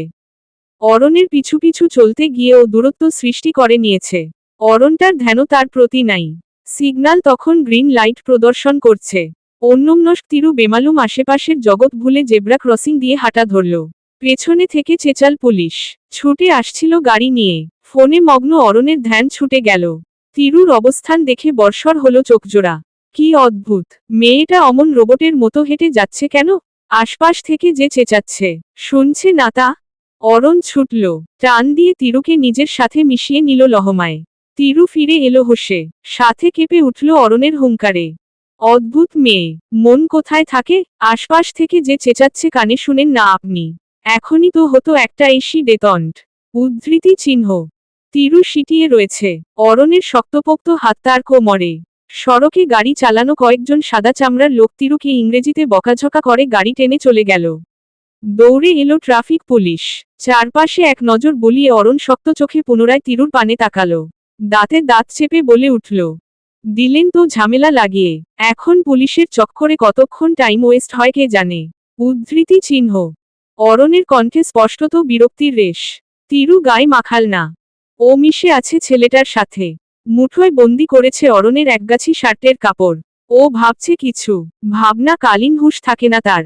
আরও কত কি অদ্ভুত স্বভাব তার মাঝে যে রয়েছে হিসেব নেই। তিরু অদ্ভুতুরে, ভীষণ অদ্ভুতুরে। এখন এটা অরণকে বোঝায় সে কি করে? লোকটা তো রেগে আগুন। অবশ্য রাগাটা স্বাভাবিক নয় কি? তবে তিরু জানে, এই তার সন্নিকটের সৌম্য পুরুষ, এই লোকটা জীবনে আসার পর হতে সে আরো অদ্ভুত হয়েছে। নয়তো এমনটা তো কখনো ঘটেনি। আজই কেন? অরণকে নিয়ে চিন্তা করতে করতেই তো সে হুঁশ হারালো। দিক বেদিক শূন্য হলো, তাই না? তিরুর ডান পাটা একটু ছুলে গিয়েছে। খানিকটা রক্তও পড়ছে সেখান হতে। অরণ দেখেছে আঘাতপ্রাপ্ত স্থান। তবুও চুপ ছিল, কিছু বলেনি। তবে এই মুহূর্তে পুলিশি ঝামেলা মিটিয়ে ফেরার সময় তিরুর খুঁড়িয়ে খুঁড়িয়ে হাঁটা দেখে তার টনক নড়ল। চিন্তা হলো একটুখানি, এগিয়ে গিয়ে জিজ্ঞেস করল, পায়ে দেখি ব্যথা পেয়েছেন? কখন পেলেন? উদ্ধৃতি চিহ্ন। তিরু প্রত্যুত্তর করে, যখন আপনি ছাগলের মতো টান দিলেন। উদ্ধৃতি চিহ্ন। অরণ চোয়াল বাঁকায়, বলে, আপনি কি আমায় ছাগল বললেন? উদ্ধৃতি চিহ্ন। তিরুর বলতে ইচ্ছে হলো, হ্যাঁ। আপনাকে বলবো না তো কাকে বলবো? আপনি তো ছাগলই, আস্ত একটা মানুষ ছাগল। ছাগল অরণ। ছাগল যেমন নিজের পেট ভরতে খাবার খাওয়াটা বোঝে আর দিন দুনিয়ার কোনো কিছু সম্পর্কে জ্ঞান নেই, আপনিও তেমনি নিজের স্বার্থটাই বুঝেন। আশপাশের মানুষের কষ্ট দেখার বা বোঝার তো জ্ঞান নেই আপনার। উদ্ধৃতি চিহ্ন। তবে ও আসলে বলল, না। আপনাকে কেন ছাগল বলতে যাব? আমি বোঝাতে চেয়েছি মানুষ যেমন ছাগলের গলার রশি ধরে উল্টাপাল্টা টান মারে তেমনি তো আপনিও করলেন। উদ্ধৃতি চিহ্ন। তিরুর কথায় যুক্তি খুঁজে পেল না অরণ। যুক্তিহীন কথা তার কাছে ভিত্তিহীন। ও ব্যাপারে কথা বলে সময় নষ্ট করার কোনো মানে হয় না। তাই অরণ নিঃশব্দে গিয়ে গাড়ির দরজা খুলে অপর পাশে নিজে গিয়ে বসল। গাড়িটা এনেছে কিছুক্ষণ পূর্বে। তিরুকে নিয়ে রেস্টুরেন্টে যাওয়ার ইচ্ছে ছিল, হেঁটে। কিন্তু মেয়েটা তো দিল ঝামেলা পাকিয়ে। এখন মাথা ধরেছে তার। সন্ধ্যা নেমেছে প্যারিসের বুকে। বাড়ি ফিরে ঘুমানো দরকার। তিরু উঠে বসার পর কি ভেবে যেন অরণ নেমে গেল গাড়ি থেকে। তিরু তাকে নিয়ে আর মাথা ঘামাল না। সিটে মাথা এলিয়ে দিল, স্বগতোক্তি করল, তিরু, তিরু, তিরু, ছন্ন ছাড়া, উন্মাদ তিরু, সীমা লঙ্ঘন করছিস তুই, পাগল হচ্ছিস। যে তোকে 2 পয়সার দাম দেয় না তাকে নিয়ে ছ্যাঁচড়ার মতো ভাবনা আর কত? ফিরে আয় নিজের রূপে। খোঁজ তোর আসল সত্তাকে, যাকে তুই হারিয়ে ফেলেছিস ওই ছাগল অরণ তোর জীবনে আসার পর। উদ্ধৃতি চিহ্ন। গাড়ি চলছে, কাঁচ তোলা, এসি চলছে, শীতল হাওয়া গায়ে দিচ্ছে প্রশান্তির দোলা। রেডিওতে স্টিফেন সানচেজের until I found you soft মিউজিকটা বাজছে। প্রশান্তিদায়ক পরিবেশে ঘুম ঘুম লাগছিল তিরুর। ঘুমিয়েও পড়েছিল। আচানক গাড়ি ব্রেক কষল। চোখ দুটো জোরপূর্বক খুলে বুঝল হোস্টেলে এসে পড়েছে। হাই তুলে কাঁধে ব্যাগ চেপে বেরুতে নিবে তৎক্ষণাৎ অরণ জলদগম্ভীর কণ্ঠ তাকে থামিয়ে দিল। দাঁড়ান, পায়ে ড্রেসিং দরকার। উদ্ধৃতি চিহ্ন। কোনো কিছু ভাবার সুযোগ দেয়া হলো না তিরুকে। অরণ নিজে এসে তিরুর পাশের দরজা খুলে হাঁটু গেড়ে বসল। ছমি রেপা টেনে ধরে নিজের কাজ করা শুরু করে ফেলল। হতবিহ্বল তিরু বোকার মতো তাকিয়ে। হতভম্বতা কাটছেই না তার। ও তখন অবধি বোকার মতো তাকিয়ে আছে অরণের পানে। দেখছে নিজের কাজে ভীষণ ব্যস্ত থাকা অরণকে। বেলা 12টা। এক্সাম হলো থেকে তিরু বের হয়েছে সবেমাত্র। তার মুখবয়বে সুখী সুখী ভাবের রাজত্ব। সূর্যটা ঠিক মাথার ওপরে। কড়া রৌদ্দুরে গা জ্বলে যাওয়ার উপক্রম। তিরুর হেলদোল হলো না তাতে। সে আজ দারুণ খুশি। মুখশ্রীতে তার হৃষ্টচিত্ততা লেপ্টে। টানা 1.5 মাস ধরে চলমান পরীক্ষা আজ সমাপ্ত হয়েছে। নিজেকে কেমন মুক্ত পাখির মতো লাগছে তার। যেন এতদিন খাঁচায় বন্দি থেকে আজ মুক্তি মিলেছে। ক্যাম্পাসে হট্টগোল। সব স্টুডেন্ট হলো থেকে বেরিয়েছে, হই হুল্লোড়ে মেতেছে। তিরু তাদের আনন্দম নয়নে দেখল। নম্র পায়ে পদচারণকালীন মিষ্টি গলায় গান ধরল। রবীন্দ্রসঙ্গীত। রবীন্দ্রনাথ ঠাকুরের গানগুলো তার ভীষণ পছন্দের। গুনগুন করে গান গাইতে গাইতে তিরু আবিষ্কার করল, প্রায় 1.5 মাস যাবৎ অরণের সাথে তার সাক্ষাৎ নেই। আবারও বহুদিনের দূরত্ব। অবশ্য দূরত্বটা সে নিজেই সৃষ্টি করেছে। প্রথম পরীক্ষার দিন অরণ যখন তাকে বাসায় নামিয়ে দিয়ে গেল তখন অরণকে সে শক্ত কণ্ঠে বলেছিল, শুনুন, আগামী 1.5 মাস আমি নিজের মতো করে থাকতে চাই। আপনার এভাবে আমাকে দিয়ে নিয়ে আসার কোনো দরকার নেই। আমি অবশ্যই বাচ্চা নই যে আপনাকে এভাবে আমায় ভার্সিটিতে দিয়ে আসতে হবে আবার নিয়ে আসতে হবে। এই এক্সাম টাইমটুকু আমি একটু সবকিছু থেকে দূরে থেকে পড়াশোনায় ডুবে থাকতে চাই। আশা করি বুঝতে পেরেছেন আমি কি বলতে চাচ্ছি। উদ্ধৃতি চিহ্ন। অরণ সেদিন নির্লিপ্ততা ছিল সম্পূর্ণ। টু শব্দ অবধি না করে গাড়ি নিয়ে শো করে চলে গেছে। রাগ হয়েছিল তিরুর। অরণের এই নির্লিপ্ততা, নির্বাকতা আর সহ্য হচ্ছিল না। ছেলেটা এমন কেন, শুধুমাত্র তার প্রতি? তিরু তৎক্ষণাৎ মাথা ঝাড়া দিয়ে অরণকে মস্তিষ্ক থেকে বের করে দিয়েছিল। অরণটা তাকে যে দিনে দিনে উদ্ভট মানবীতে রূপান্তর করে তারপর ছেড়েছে। তিরুকে বানিয়েছে ষোড়শী। ষোড়শী কন্যার ন্যায় কেমন অদ্ভুত, টিপিক্যাল হয়ে উঠেছিল সে। অতীত ভাবতেই গা কাটা দেয় তার লজ্জায়। ক্যাম্পাস থেকে বের হতেই সম্পূর্ণ অপ্রত্যাশিতভাবে তিরুর সাক্ষাৎ হয় রাদিফের সাথে। ছেলেটা গাড়িতে ঠেস দিয়ে হাত নাড়িয়ে তাকে হাই দিচ্ছে। তিরু অপ্রস্তুত হাসি উপহার দিল তার বিনিময়ে। রাদিফ দ্রুত পায়ে তার নিকট এলো। হাসি হাসি মুখে প্রশ্ন ছুড়ে দিল। হ্যালো তিরু, কি অবস্থা? উদ্ধৃতি চিহ্ন। তিরু স্বাভাবিক হওয়ার প্রয়াস চালালো। নম্র গলায় শুধাল। ভালো আছি। উদ্ধৃতি চিহ্ন। আমাকে জিজ্ঞেস করবে না আমি কেমন আছি? তিরু একটুখানি লজ্জিত বোধ করল। জিজ্ঞেস করল, কেমন আছেন? উদ্ধৃতি চিহ্ন। ভালো ছিলাম না কিন্তু তোমাকে দেখে ভালো হয়ে গেছি। উদ্ধৃতি চিহ্ন। স্পষ্টত ফ্লার্ট করার ধান্দা। তিরু বেশ ভালোভাবেই বুঝতে পারল রাদিফের চোখের দৃষ্টি, কথাবার্তার ধরন দেখে। ছেলেটার মতিগতি ভালো না। ও কেটে পড়তে নিল। বলল, আচ্ছা আল্লাহ হাফেজ, কাজ আছে আমার। উদ্ধৃতি চিহ্ন। হাঁটা ধরেছে তিরু। পেছনে হতে রাদিফ ছুটল। হন্তদন্ত হয়ে বলল, আরে আরে এত তাড়া কিসের? তোমার তো আজ এক্সাম শেষ। প্রচুর ফ্রি টাইম রয়েছে হাতে। আসো একটু কথা বলি। কফি খাবে? নো থ্যাঙ্ক শ প্লিজ বিরক্ত করবেন না রাদিফ। কাজ আছে আমার। উদ্ধৃতি চিহ্ন। তিরু রেস্টুরেন্টের উদ্দেশ্যে হাঁটছে। এই সময়টাতে তার রেস্টুরেন্টে থাকার কথা। আজ হাফ টাইম কাজ করে রিজাইন লেটার দিয়ে আসবে। মস্তিষ্কে আজকের দিনের রুটিন যখন ও সাজাতে ব্যস্ত তখনই হুট করে রাদিফ পেছনে হতে হাত চেপে ধরল। হকচকিয়ে তিরু হাঁটা থামায়। পেছনে তাকাতেই লক্ষ্য করে রাদিফকে। চমকায় ও। ভেবেছিল রাদিফ চলে গিয়েছে। কিন্তু না, এ দেখি হাত পর্যন্ত ধরে ফেলেছে তার। কত বড় সাহস! লহমায় নিজের নম্র খোলস থেকে বেরিয়ে এলো ও। চটে গেল ভীষণ। আজব, আপনি আমার হাত ধরলেন কেন? উদ্ধৃতি চিহ্ন। হাত ঝামটা মেরে ছাড়িয়ে নেয় তিরু। রাগের প্রকোপে রীতিমতো কাঁপছে সে। রাদিফ বিভ্রান্ত হয়ে বলল, সামান্য হাতি তো ধরেছি, এতে এত রাগার কি আছে? অন্য কিছু তো আর ধরিনি। এমনভাবে রেগে গেলে যেন তোমার স্পেশাল জিনিসটা ধরে ফেলেছি আমি। উদ্ধৃতি চিহ্ন। তিরুর ধৈর্যের সীমা পেরুল। রাদিফের অশালীন কথা শোনা মাত্র চট করে চড় লাগালো ও। চেঁচিয়ে বলল, ম্যানার্সলেস ছেলে। বাপ মা ন্যূনতম শিক্ষা দেয়নি কিভাবে কথা বলতে হয়? ও শিট, কি বলছি আমি? একজন ক্যারেক্টারলেস ছেলের কাছে আমি শালীন কথাবার্তা, শালীন আচরণ আশা করেই বাকি করে। উদ্ধৃতি চিহ্ন। রাদিফ চরিত্রহীন। এটা প্যারিসের প্রত্যেকটা ইট পাথরও বোধ হয় জানে।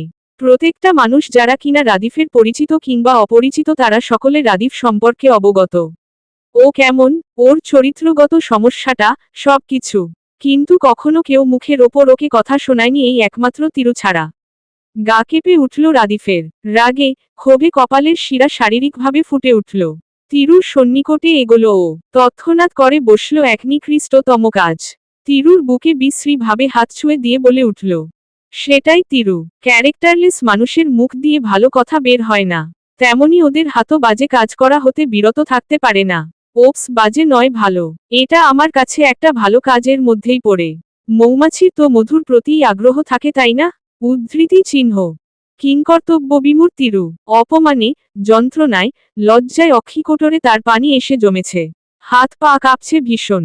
বাতাসে গাছের পাতা নড়ার মতো থরথর করে কাঁপছে ও। ঘটনাটা ঘটেছে চোখের পলক ফেলার পূর্বে। সেকেন্ডের মাঝে। অপ্রত্যাশিত ঘটনাটার জন্য প্রস্তুত ছিল না তিরু। তার জীবনের এক কলঙ্কময় প্রহর। তিরুর মনে হলো সে পৃথিবীতে নেই।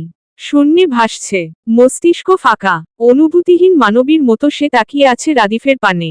কি হলো মাত্র? কেন হলো? তার সাথেই কেন? জায়গাটা শান্ত। চারপাশে কয়েকজন মানুষ রয়েছে যদিও।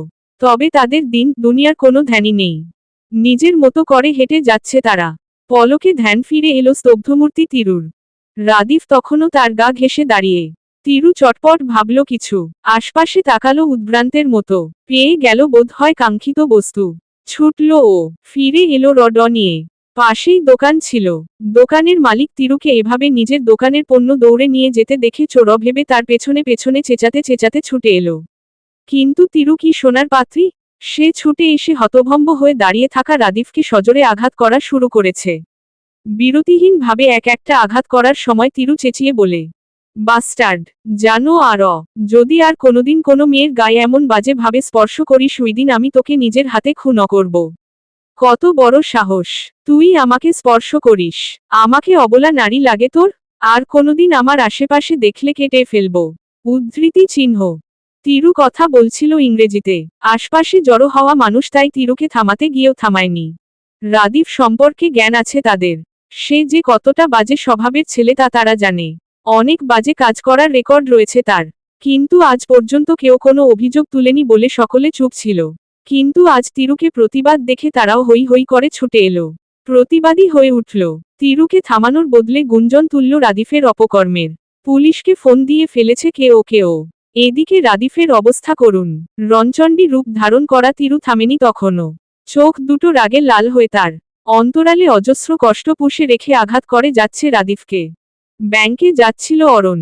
রাস্তায় জটলা পাকানো দেখেও যারপরনাই অবাক হল। এরূপ দৃশ্য সাধারণত দেখা যায় বাংলাদেশে, প্যারিসে নয়।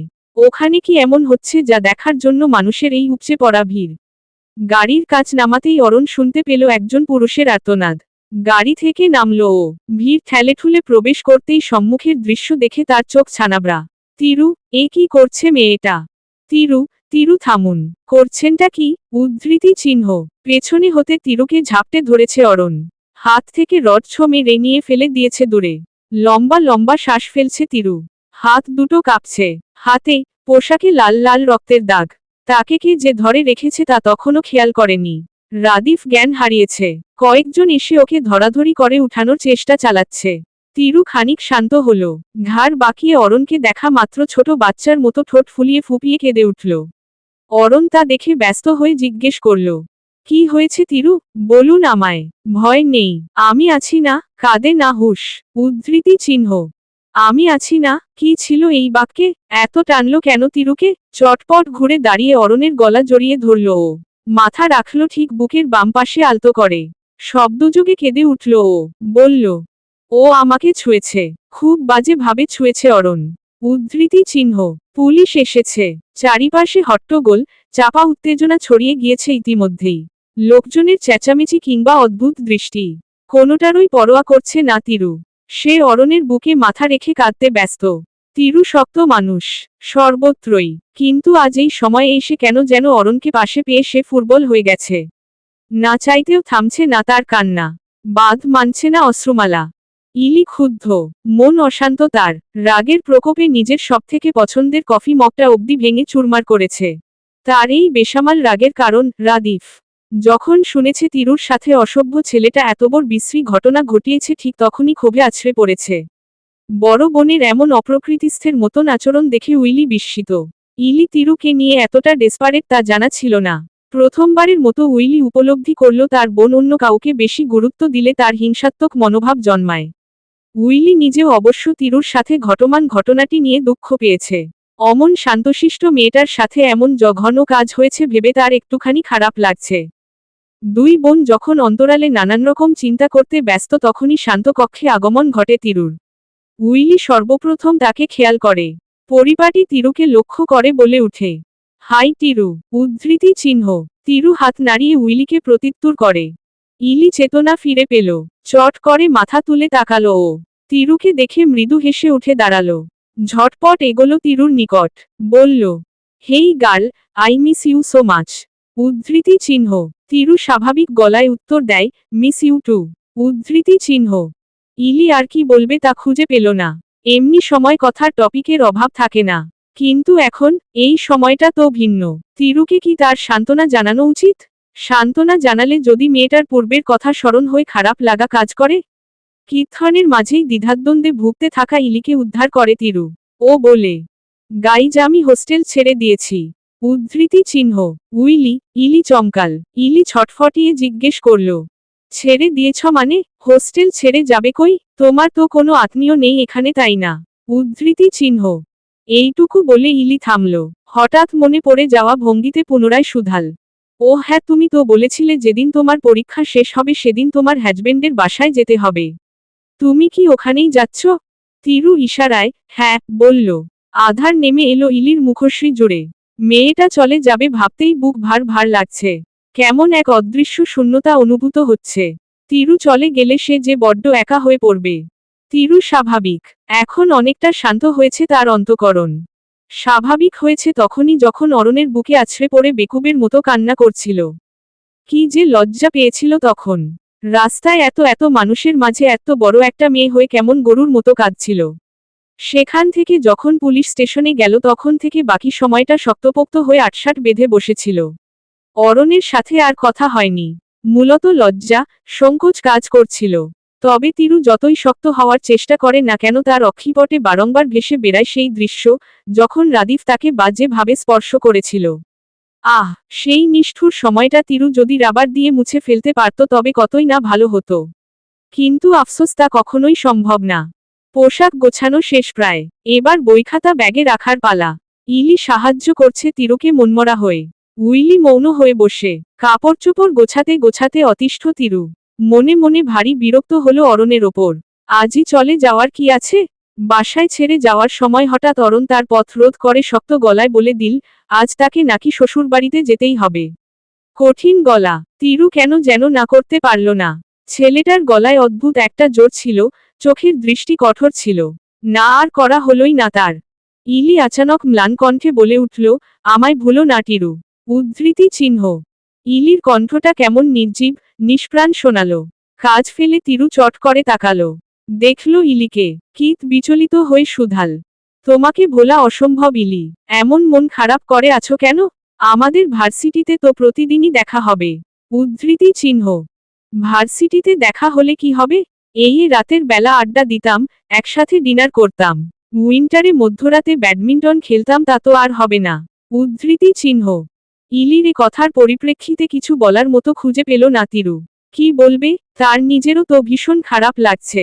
মেয়েটার সাথে আর আগের মতো সময় অতিবাহিত করা যাবে না। তা ভাবলেই তো চট করে মন খারাপ হয়ে যাচ্ছে তার।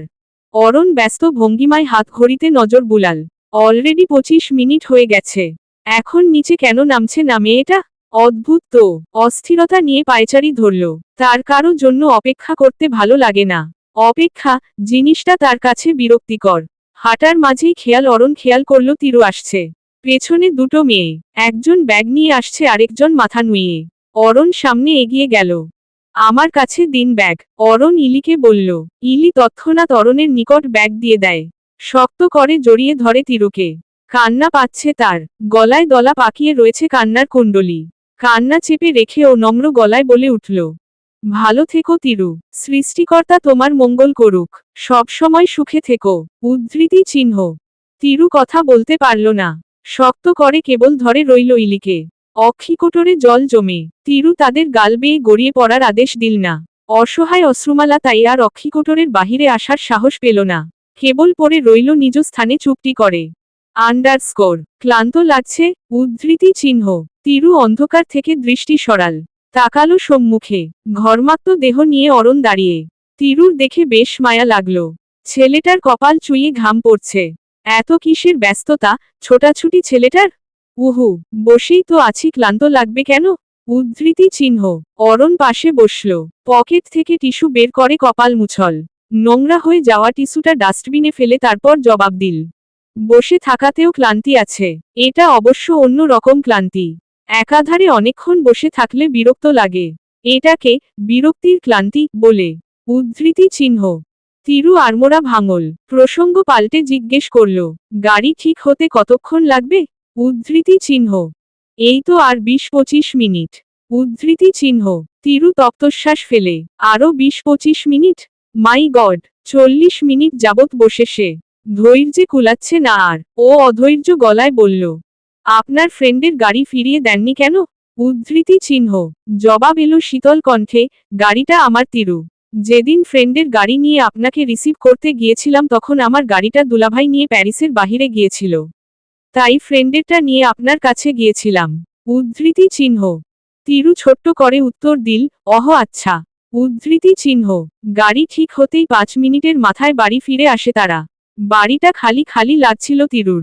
এখানে মূলত অরণ ছাড়া আর ওই থাকে না। বাড়িতে কোনো সার্ভেন্ট নেই। নিজের কাজ নিজেই করে অরণ। সিঁড়ি বেয়ে উঠে অরণের রুমের দিকে যেতে নেবে তখন হুট করে অরণ চাপা গলায় বলে, ওদিকে না, এদিকে আসুন। উদ্ধৃতি চিহ্ন। তিরু কি চমকাল। অরণের রুমে তাহলে কি সে থাকবে না? অরণ তিরুকে নিয়ে এলো একটা ফাঁকা রুমে, যেখানে বেড ব্যতীত আর কিছুই নেই। ফ্যালফ্যাল করে প্রশ্নবিদ্ধ নয়নে তাকালো তিরু। অরণ তখন নম্র গলায় বলল, এখন এই বাড়িটা আপনারাও, সংসারটা আপনার। নিজের সংসার কিভাবে সাজাবেন তা আপনার ইচ্ছে। আপনারও তো কোনো ইচ্ছে, শখ থাকতে পারে। তাই এই রুমটা ঠিক করেছি। নিজের মতো করে গুছিয়ে নেবেন। আমার বেডরুমটা তো আমি আমার শখ অনুযায়ী সাজিয়েছি। আমাদের বেডরুমটা না হয় আপনার শখ অনুযায়ী গোছানো হোক। উদ্ধৃতি চিহ্ন। তিরু মুগ্ধ নয়নে পরখ করল অরণকে। ছেলেটা ভীষণ অন্যরকম, একটুখানি অদ্ভুত বটে, তবে বেশ দায়িত্ববান। গরম পড়েছে ভীষণ। অতিরিক্ত গরমে নাস্তানাবুদ তিরু। তাদের নতুন রুমটা এসি নেই, সেট করা হয়নি এখনো। মাত্রাতিরিক্ত গরমের জ্বালাতনে তিরু এই রাতের বেলা গোসল করেছে এক প্রকার বাধ্য হয়েই। হাতের ভেজা টাওয়ালটা ব্যালকনিতে মেলে দিয়ে তিরু চঞ্চল পায়ে রুমে এসে বসল। তপ্ত শ্বাস ফেলে বিছানা এলিয়ে দিল দেহ। ক্লান্ততা আষ্টেপৃষ্ঠে ঝাপটে ধরেছে তাকে। অবসন্ন মনে চোখ দুটো মুদে নিতেই ও খেয়াল করে শুনল পদশব্দ। কেউ আসছে এদিকটায়। এই সময় কে এলো? অরণ রুমের বাহিরে দাঁড়িয়ে ঠকঠক শব্দ করল দরজায়। হাত ছেড়ে ডেকে উঠল, তিরু, তিরু। উদ্ধৃতি চিহ্ন। তিরু ঝট করে উঠে বসল। গায়ের ওড়নাটা টেনে টুনে ঠিক করে জবাব দিল, ভেতরে আসুন। উদ্ধৃতি চিহ্ন। পা বাড়ায় অরণ। দরজাটা খুলতেই চক্ষু সম্মুখে ভেসে ওঠে তিরুর স্নিগ্ধ মুখশ্রী। টপটপ করে পানি পড়ছে চুল থেকে। ফ্লোর ভিজে একাকার। দৃশ্যটা দেখামাত্র কপালে বলিরেখার উদয় হলো অরণের। মেয়েটা তো দেখছি ধারণার থেকেও বড্ড বেশি কেয়ারলেস। লোক এসেছে, এসি লাগাবে। কষ্ট করে আপনি আমার রুমে গিয়ে একটু বসুন। বেশি দেরি লাগবে না। ভাবনা ঠেলে চট করে বলে উঠল অরণ। তিরুর বুক চিরে বেরিয়ে এলো লম্বা দীর্ঘ নিঃশ্বাস। তার ছোট্ট বাচ্চাদের মতো হাত পা ছড়িয়ে ছিটিয়ে এখন কাঁদতে বসতে ইচ্ছে করছে। জেদ ধরে বলতে মন চাইছে, যাব না আমি। দূর হন আপনি। বলা হলো না। সে বাধ্য মেয়ের ন্যায় রুমটা থেকে বেরিয়ে এলো কেবল ধীরস্থ পায়ে। অরণের রুমে এসে আশপাশ না দেখে তিরু ফের বিছানায় এলোমেলো হয়ে শুয়ে পড়ল। ঘুমিয়েই পড়েছিল, কিন্তু কিক্ষণ বাদে অরণের একাধারে ডাকাডাকিতে বিরক্ত হয়ে চোখ খুলে চেঁচাল, হয়েছেটা কি? ঘুমোতে দিন না আমায়, দোহাই লাগে। উদ্ধৃতি চিহ্ন। অরণ অদ্ভুত নজরে তাকালো। নম্র গলার স্বর এবার গম্ভীর শোনালো, উঠুন তিরু, খেতে হবে। উদ্ধৃতি চিহ্ন। প্লেট শব্দ করে টি টেবিলে রেখে অরণ বের হয়ে যাচ্ছিল। যেতে যেতে ভারী বিরক্তি ধরা গলায় বলে উঠল, মনে হচ্ছে ছোট একটা বাচ্চাকে বিয়ে করেছি। বিরক্তিকর। উদ্ধৃতি চিহ্ন। তিরু। অবাধ্যতা যার রক্তে মিশে, সেই মেয়েটাই কেন যেন অরণের ব্যাপার আসতেই আর অবাধ্য হতে পারে না। অদ্ভুত সুন্দর লোকটার সব কথা তার মানতে ইচ্ছে করে। কি আশ্চর্যজনক ব্যাপার। তিরুকে তবে স্বামী পাগল বউ হয়ে গেল নাকি? উহু, অরণটাই এমন। এই ছেলেটার অবাধ্য কারোরই হতে বোধহয় ইচ্ছে করবে না। খাবার হিসেবে তিরুকে দেয়া হয়েছে baguette, fruit custard, orange juice আর একটা ডিম। রাতের বেলা এখানে মূলত এসবই খাওয়া হয়। বাগেট প্যারিসের একটি জনপ্রিয় খাবারের মধ্যে পড়ে, যা আসলে দেখতে অনেকটা লম্বা পাউরুটির মতন। এমন লম্বা শক্ত পাউরুটি খেতে যে এতটা দারুণ সুস্বাদু হয় তিরু তা প্রথম যেদিন দেখেছিল তখন ভাবেনি একবারও। খাওয়া দাওয়া করতে বেশি সময় লাগেনি তার। খাবার শেষ হতেই তিরুর চট করে মনে পড়ল অরণের কথা। ছেলেটা খেয়েছে কিনা তা জিজ্ঞেস করা হলো না। কি বিশ্রী কাণ্ড। জিজ্ঞেস করা উচিত ছিল না একবার? রুমের বাহিরে বেরোলো তিরু। উপরতলাটা ধু ধু করছে। কেমন গা ছমছমে পরিবেশ। আধারে ছেয়ে থাকা করিডোর দেখে তিরুর গা কেঁপে উঠল। সারা জীবন মানুষের মাঝে থেকে আসা তিরু এখন আর ফাঁকা, বিরান পরিবেশ মেনে নিতে পারে না। কষ্ট হয় তার, কেমন ভয় ভয় লাগে, একাকী অনুভূত হয়। আর তিরু জীবনে একটা জিনিসকেই প্রচণ্ড ভয় পায়, তা হচ্ছে একাকিত্ব। নিচতলায় আসার পর তিরুর দর্শন মিলে অরণের। ছেলেটা সোফায় মাথা এলিয়ে চোখ বুজে আছে। দেখে মনে হচ্ছে রাজ্যের ক্লান্তি নেমে এসেছে তার মুখশ্রীতে। মায়া হলো তিরুর, ভীষণ। ও এগোলো, জোরতা নিয়ে অরণের কাঁধে হাত রেখে নম্র গলায় শুধাল, অরণ শুনছেন? উদ্ধৃতি চিহ্ন। ঝট করে চোখের পল্লব উন্মুক্ত করে তিরুর পানে চাইল অরণ নিজের অদ্ভুত সুন্দর চোখ দুটি দিয়ে। প্রশ্ন ছুড়ল, খেয়েছেন? উদ্ধৃতি চিহ্ন। ঘন ঘন মাথা নেড়ে সাই জানায় তিরু। বলে, আপনি খেয়েছেন? উদ্ধৃতি চিহ্ন। খেয়েছি। আমি এখন ঘুমোব। আপনি কি জেগে থাকবেন আরো সময়? উদ্ধৃতি চিহ্ন। না, আমিও ঘুমোতেই যাচ্ছিলাম। উদ্ধৃতি চিহ্ন। অরণ উঠে দাঁড়ালো। বলল না কিছু। হাঁটার গতি তার কি অস্বাভাবিক ঠেকল তিরুর নিকট।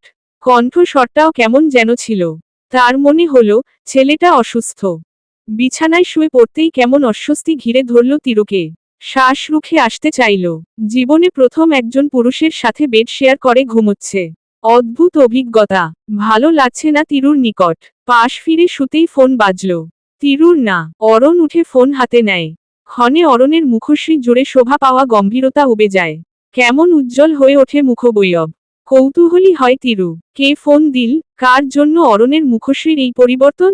আব্বা ভালো আছেন? অরণ হেসে শুধাল। তিরুর বোধগম্য হল কলকাতা ব্যক্তিকে। তবে লহমায় ফের অরণের মুখশ্রী জুড়ে আধারের রাজ শুরু হয়। অস্পষ্ট মলিনতা ছেয়ে যেতে থাকে আস্তে ধীরে। ও টের পাচ্ছে, অরণ নিচু গলায় আকুতি মিনতি করছে। অনুরোধ জানাচ্ছে। কিন্তু কি, তা অস্পষ্ট। তিরুর অন্তঃকরণে চিন্তার উপদ্রব হল। মনে করল পিছে ফেলে আসা দিনগুলোর কথা। তার মনে আছে, ফুপি বলেছিল অরণের বদলে যাওয়ার কারণ, অদ্ভুত বিষণ্ণতার কারণটা, পরিবার। সে ভেবেছিল অরণের মা অর্থাৎ তার শাশুড়ি মারা যাওয়ার ঘটনায় অরণের এরূপ অবস্থা। কিন্তু আজ মনে হচ্ছে তার ধারণা ভুল। গর্বটা হয়তো অন্য কোথাও রয়েছে। অরণ ফোন কেটে এসে তিরুর পাশে শুয়ে পড়ে। কতক্ষণ অস্থির মনে এপাশ ওপাশ করে। ঘুমোয় না। অরণের ঘন ঘন নড়াচড়াতে তিরুর ঘুমে ব্যাঘাত ঘটছে। ও চোখ খুলে জিজ্ঞেস করে, কিছু কি হয়েছে? উদ্ধৃতি চিহ্ন। অরণ কপাল থেকে হাত সরাল। তাকালো তিরুর পানে। আকাশে আজ মস্ত বড় থালার মতো চাঁদ উঠেছে। সেই চাঁদের আলো এসে পড়েছে তিরুর পুরো গা জুড়ে। অন্যমনস্ক হয়ে পড়ে অরণ। হয়ে যায় অবিন্যস্ত। নিজেকে দমিয়ে রাখার শত চেষ্টা তার বিফলে যায়। জরাক্রান্ত চোখে তিরুকে পরখ করতে করতে এগিয়ে যায় সন্নিকটে। নিজের উত্তপ্ত দেহের সাথে নমনীয় তিরুকে মিশিয়ে নিয়ে উদ্ভ্রান্তের ন্যায় বলে, আমায় আমায় একটু ছুতে দাও তোমাকে তিরু। সত্যি বলছি, একটুখানি স্পর্শ করব। শান্তি চাই আমার। জাগতিক কষ্ট থেকে কিছুক্ষণের জন্য মুক্তি চাই। উদ্ধৃতি চিহ্ন। অরণের দেহ অস্বাভাবিক উত্তপ্ত। জ্বরে গা পুড়ে ছারখার হয়ে যাচ্ছে। নিভু নিভু চোখে তাকিয়ে তিরু। কিছু বলার সুযোগ হয় না তার। বলা বাহুল্য, সে সুযোগ অরণ তাকে দিলই না। তিরু চুপ রয়, কথা বলে না। তবে ভেতরে বইছে তার গ্রীষ্মের ঝড়। অরণের মন উচাটন। হাঁসফাঁস করছে। অস্থিরতা যেন অস্থিমজ্জায় গেথে গিয়েছে তার। গলা শুকিয়ে কাঠ। পানি খেয়েও বিশেষ লাভ হচ্ছে না। ধৈর্যহারা হয় অরণ। চেয়ার ছেড়ে পায়চারি শুরু করে। হাত মুষ্টিবদ্ধ করে ক্ষোভ নিয়ে আপনমনে শুধায়, কিভাবে কিভাবে আমি এতটা নিকৃষ্টের মতো কাজ করতে পারলাম কিভাবে? আল্লাহ। উদ্ধৃতি চিহ্ন। কাল রাতের ঘটনা অরণকে কুরে কুরে খাচ্ছে। যন্ত্র না দিচ্ছে ভীষণ। অপরাধবোধে মন সংকীর্ণ হয়ে আছে তার। অনাকাঙ্ক্ষিত ঘটনাটা অবশ্য পূর্ণতা পায়নি। তার পূর্বেই অরণ ছিটকে সরে এসেছিল। গুটিসুটি হয়ে থাকা তিরুকে সরি টরি বলে রাতেই বেরিয়ে গিয়েছিল বাসা থেকে। রাতটা কেটেছে তার বিরান সড়কে। জরাক্রান্ত দেহ নিয়ে রাস্তাতেই বসেছিল। নিজেকে ধিক্কার জানাচ্ছিল বারংবার। অক্ষিপটে ভেসে উঠছিল তিরুর ভীত মুখশ্রী। যা অরণকে করেছে ক্ষত বিক্ষত। মেয়েটার সাথে একই করে বসল। এতটা পাষাণ তো অরণ নয়। তিরুটা নিশ্চয়ই এখন তাকে অমানুষ ভাবছে। থাক ভাবুক। ভাবাই উচিত। এই কাজের পর তো তাকে অমানুষের কাতারেই ফেলতে হয়। বিপ বিপ প্রখর শব্দ। অরণ পদচারণ থামালো। কপাল চুইয়ে পড়া ঘাম টিস্যু দিয়ে চটপট মুছে নিল। কেউ ভেতরে আসার অনুমতি চাচ্ছে। অরণ তাকে ভেতরে প্রবেশ করার অনুমতি দিয়ে চেয়ারে বসল। সামনে তাকাতেই খেয়াল করল ম্যানেজারকে। ও কৃত্রিম হাসল। জিজ্ঞেস করল, হ্যালো এলেন, কি অবস্থা? উদ্ধৃতি চিহ্ন। এলেনের হাত ভর্তি ফাইলে ঠাসা। সে আস্তে ধীরে হেঁটে এসে ফাইল রাখল টেবিলে। সব ভালো স্যার। ঝরঝরে হাসি দিয়ে নিজের মাতৃভাষায় প্রত্যুত্তর করে এলেন। একটুখানি থেমে পুনরায় যোগ করে, স্যার ফাইলগুলো একটু দেখে দিলে ভালো হতো। এ মাসের হিসাবনিকাশের তথ্য রয়েছে। তাছাড়া কিছু অর্ডারও করা হয়েছে। তারও হিসাব এখানে আছে। আপনি দেখে সাইন করে দিলে ভালো হতো। উদ্ধৃতি চিহ্ন। ফাইল হাতে নিতে নিতে অরণ শুধায়, ওকে, সাইন করে দিব। তুমি এখন যেতে পারো। উদ্ধৃতি চিহ্ন। এলেন জায়গাটা ছেড়ে চলে যায়। অরণ চেষ্টা করে কাজে মনোনিবেশ করার। সকাল থেকে এ পর্যন্ত তার সময় কেটেছে অস্থিরতায়। আজ কাজের কাজ কিছুই করেনি বলতে গেলে। হাত ঘড়িতে সময় দেখে নিয়ে চটজলদি ফাইলের পিপিলিকার ন্যায় ছোট্ট ছোট্ট অক্ষরগুলোতে চোখ বুলায়। বিকাল হয়েছে, সন্ধ্যায় বাড়ি ফেরা দরকার। কাল থেকে নিরুদ্দেশ্যে একবার বাসার খোঁজ খবর নেওয়া প্রয়োজন। আন্ডারস্কোর বাড়ির পেছনটা ভুতুরে, যতদূর চোখ যায় কেবল ঝোপঝাড়ই নজরে পড়ে। বড় বড় গাছপালাগুলো বাতাসে নৃত্য করে, শো শো শব্দ করে, অদ্ভুত ভুতুরে শব্দের আবির্ভাব ঘটায়। ভূমিতে ঠাসা ঠাসা পাতা, যেন মরা পাতার গালিচা। সোনালি রৌদ্দুর সেই পাতায় কিরণ ফেলে দুটি ছড়ায়। বেশ কিছু পাইন ট্রি কেটে ফেলা হচ্ছে। কেন কাটা হচ্ছে তা তিরুর জানা নেই। এখন তো ক্রিসমাস সিজনও না, তবুও কেন তারা গাছগুলো কেটে নিয়ে যাচ্ছে তা জানা নেই কারো। প্যারিসে খুব বেশি প্রয়োজন না হলে গাছ কাটা হয় না। এখানে অকারণে গাছ কাটা গুরুতর পাপ। অকারণে গাছ কাটতে দেখলেই তাকে ধরে কঠিন শাস্তি দেয়া হয়। তিরু কণ্ঠের খাদ নামিয়ে প্রশ্ন করল, ওরা গাছ কাটছে কেন প্রিয়? উদ্ধৃতি চিহ্ন। প্রিয় ফুল গাছে পানি দিচ্ছিল। তিরুর প্রশ্ন শুনে কাজ থামিয়ে সে সন্নিকটে এগোল। সামনের দৃশ্য দেখে বলে উঠল, সম্ভবত ক্রিসমাস ট্রি তৈরি করার জন্য। উদ্ধৃতি চিহ্ন। কিন্তু ক্রিসমাস তো ডিসেম্বরে না, এখন তো কেবল মাত্র মার্চ মাস চলছে। উদ্ধৃতি চিহ্ন। হ্যাঁ, কিন্তু ওরা ক্রিসমাস আসার আগেই ওদের সুপার শপে ক্রিসমাস ট্রি তৈরি করে সাজিয়ে রাখে। সরকার থেকে অনুমোদন নিয়েছে ওরা। উদ্ধৃতি চিহ্ন। তিরু ঠোঁট বাঁকায়। অদ্ভুত তো। উদ্ধৃতি চিহ্ন। প্রিয় বাংলাদেশি থাকতো অরণদের গ্রামেই। প্রায় 1 বছর হতে চলল সে প্যারিসে এসেছে। অরণই এনেছে তাকে। ছোট বোনের মতো স্নেহ করে সে প্রিয়কে। তাদের পরিবারের দুরবস্থা দেখে প্রিয় এবং ওর সমবয়সী ভাই অন্তিককে অরণের সাথে নিয়ে যাওয়ার শক্তপোক্ত আবদার করে বসে ওদের মা। অরণ অবশ্য নিয়ে আসতে চাইছিল না, বলেছিল দেশেই ভালো একটা কাজের ব্যবস্থা করে দেবে, কিন্তু প্রিয়র মা শুনলে তো। সেই থেকে প্রিয় আর অন্তিক এখানে থাকে। অন্তিক অরণের রেস্টুরেন্টে কাজ করলেও প্রিয়কে অরণ কাজ করতে দেয়নি বাহিরে। ও বলতে গেলে ফ্রিতেই থাকে এ বাড়িতে। মাঝে মধ্যে অরণ খুব বেশি রাতে বাড়ি ফিরলে রাতের রান্নাটা সে নিজেই করে। ব্যাস, এই তার কাজ। ভাবি তোমার চুল থেকে তো পানি পড়ছে, চুল মুছো জলদি। উদ্ধৃতি চিহ্ন। অবেলায় গোসল করেছে তিরু। পুরো দিনটা তার কেটেছে ব্যস্ততায়। রুম সেট আপ করার কাজ শেষ হয়েছে ঈদ পূর্বে। প্রিয়কে পাঠিয়েছে অরণ তার কাজে সাহায্যের জন্য। আরও 2 জন অবশ্য ছিল সঙ্গে, তবে তারা পুরুষ। ভারী জিনিসপত্র সেট আপ করে তারা চলে গিয়েছে দুপুরেই। বাকি সময়টা প্রিয়কে সঙ্গে করে কেটেছে তিরুর। অলস হাতে চুল ছুঁয়ে তিরু নম্র গলায় বলল, ভাগ্যিস তুমি ছিলে প্রিয়, নয়তো এখন হয়তোবা দাঁড়ানোর শক্তিটা অবধি পেতাম না।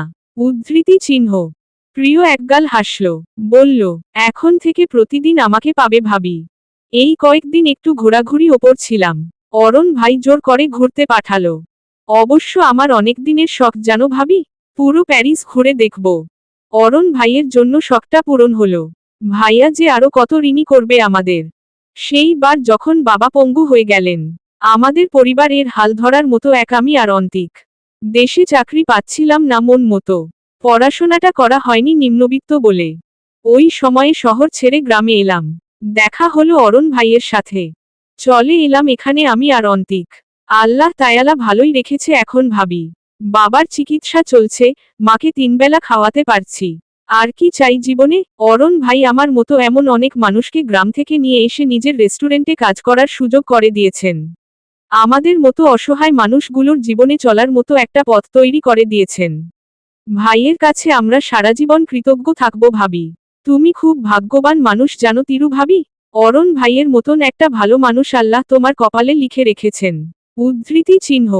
প্রিয় থামল একটু, দম ফেলে পুনরায় বলল, অবশ্য অরণ ভাইয়াও লাকি, তোমার মতো একজন ভালো মানুষ পেয়েছে বলে কথা। উদ্ধৃতি চিহ্ন। তিরু বলল না কিছু, কেবল মৃদু হাসল। ভেজা চুলে তোয়ালে লাগিয়ে আনমনে ভাবতে লাগলো অরণের কথা।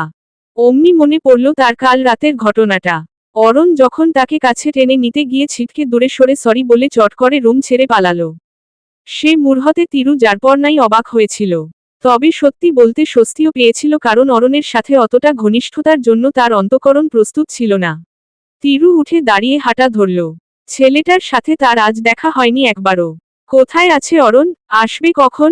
কাল রাতে যখন ছেলেটা ছুটে রুম থেকে বেরিয়ে গেল তখন আর তিরু খোঁজ করেনি তার। সকাল বেলা ফাঁকা বাড়ি মিলেছে। তার কিছুক্ষণ পর প্রিয়র আগমনে তিরু বেমালুম ভুলে বসেছিল অরণের কথা। আন্ডারস্কোর মাঝরাতে ঝট করে উঠে বসল তিরু। চোখ লেগে এসেছিল তার। অরণের অপেক্ষাতে ছিল। ঘড়িতে সময় দেখে বুঝল প্যারিস এখন মধ্য রজনীতে ডুবো প্রায়। ও চটজলদি বিছানা ছাড়ল। রুম তো খালি, অরণের ফেরার কথা তো এতক্ষণে। ছেলেটা তবে কি রুমে আসেনি? গেল কোথায় অদ্ভুত।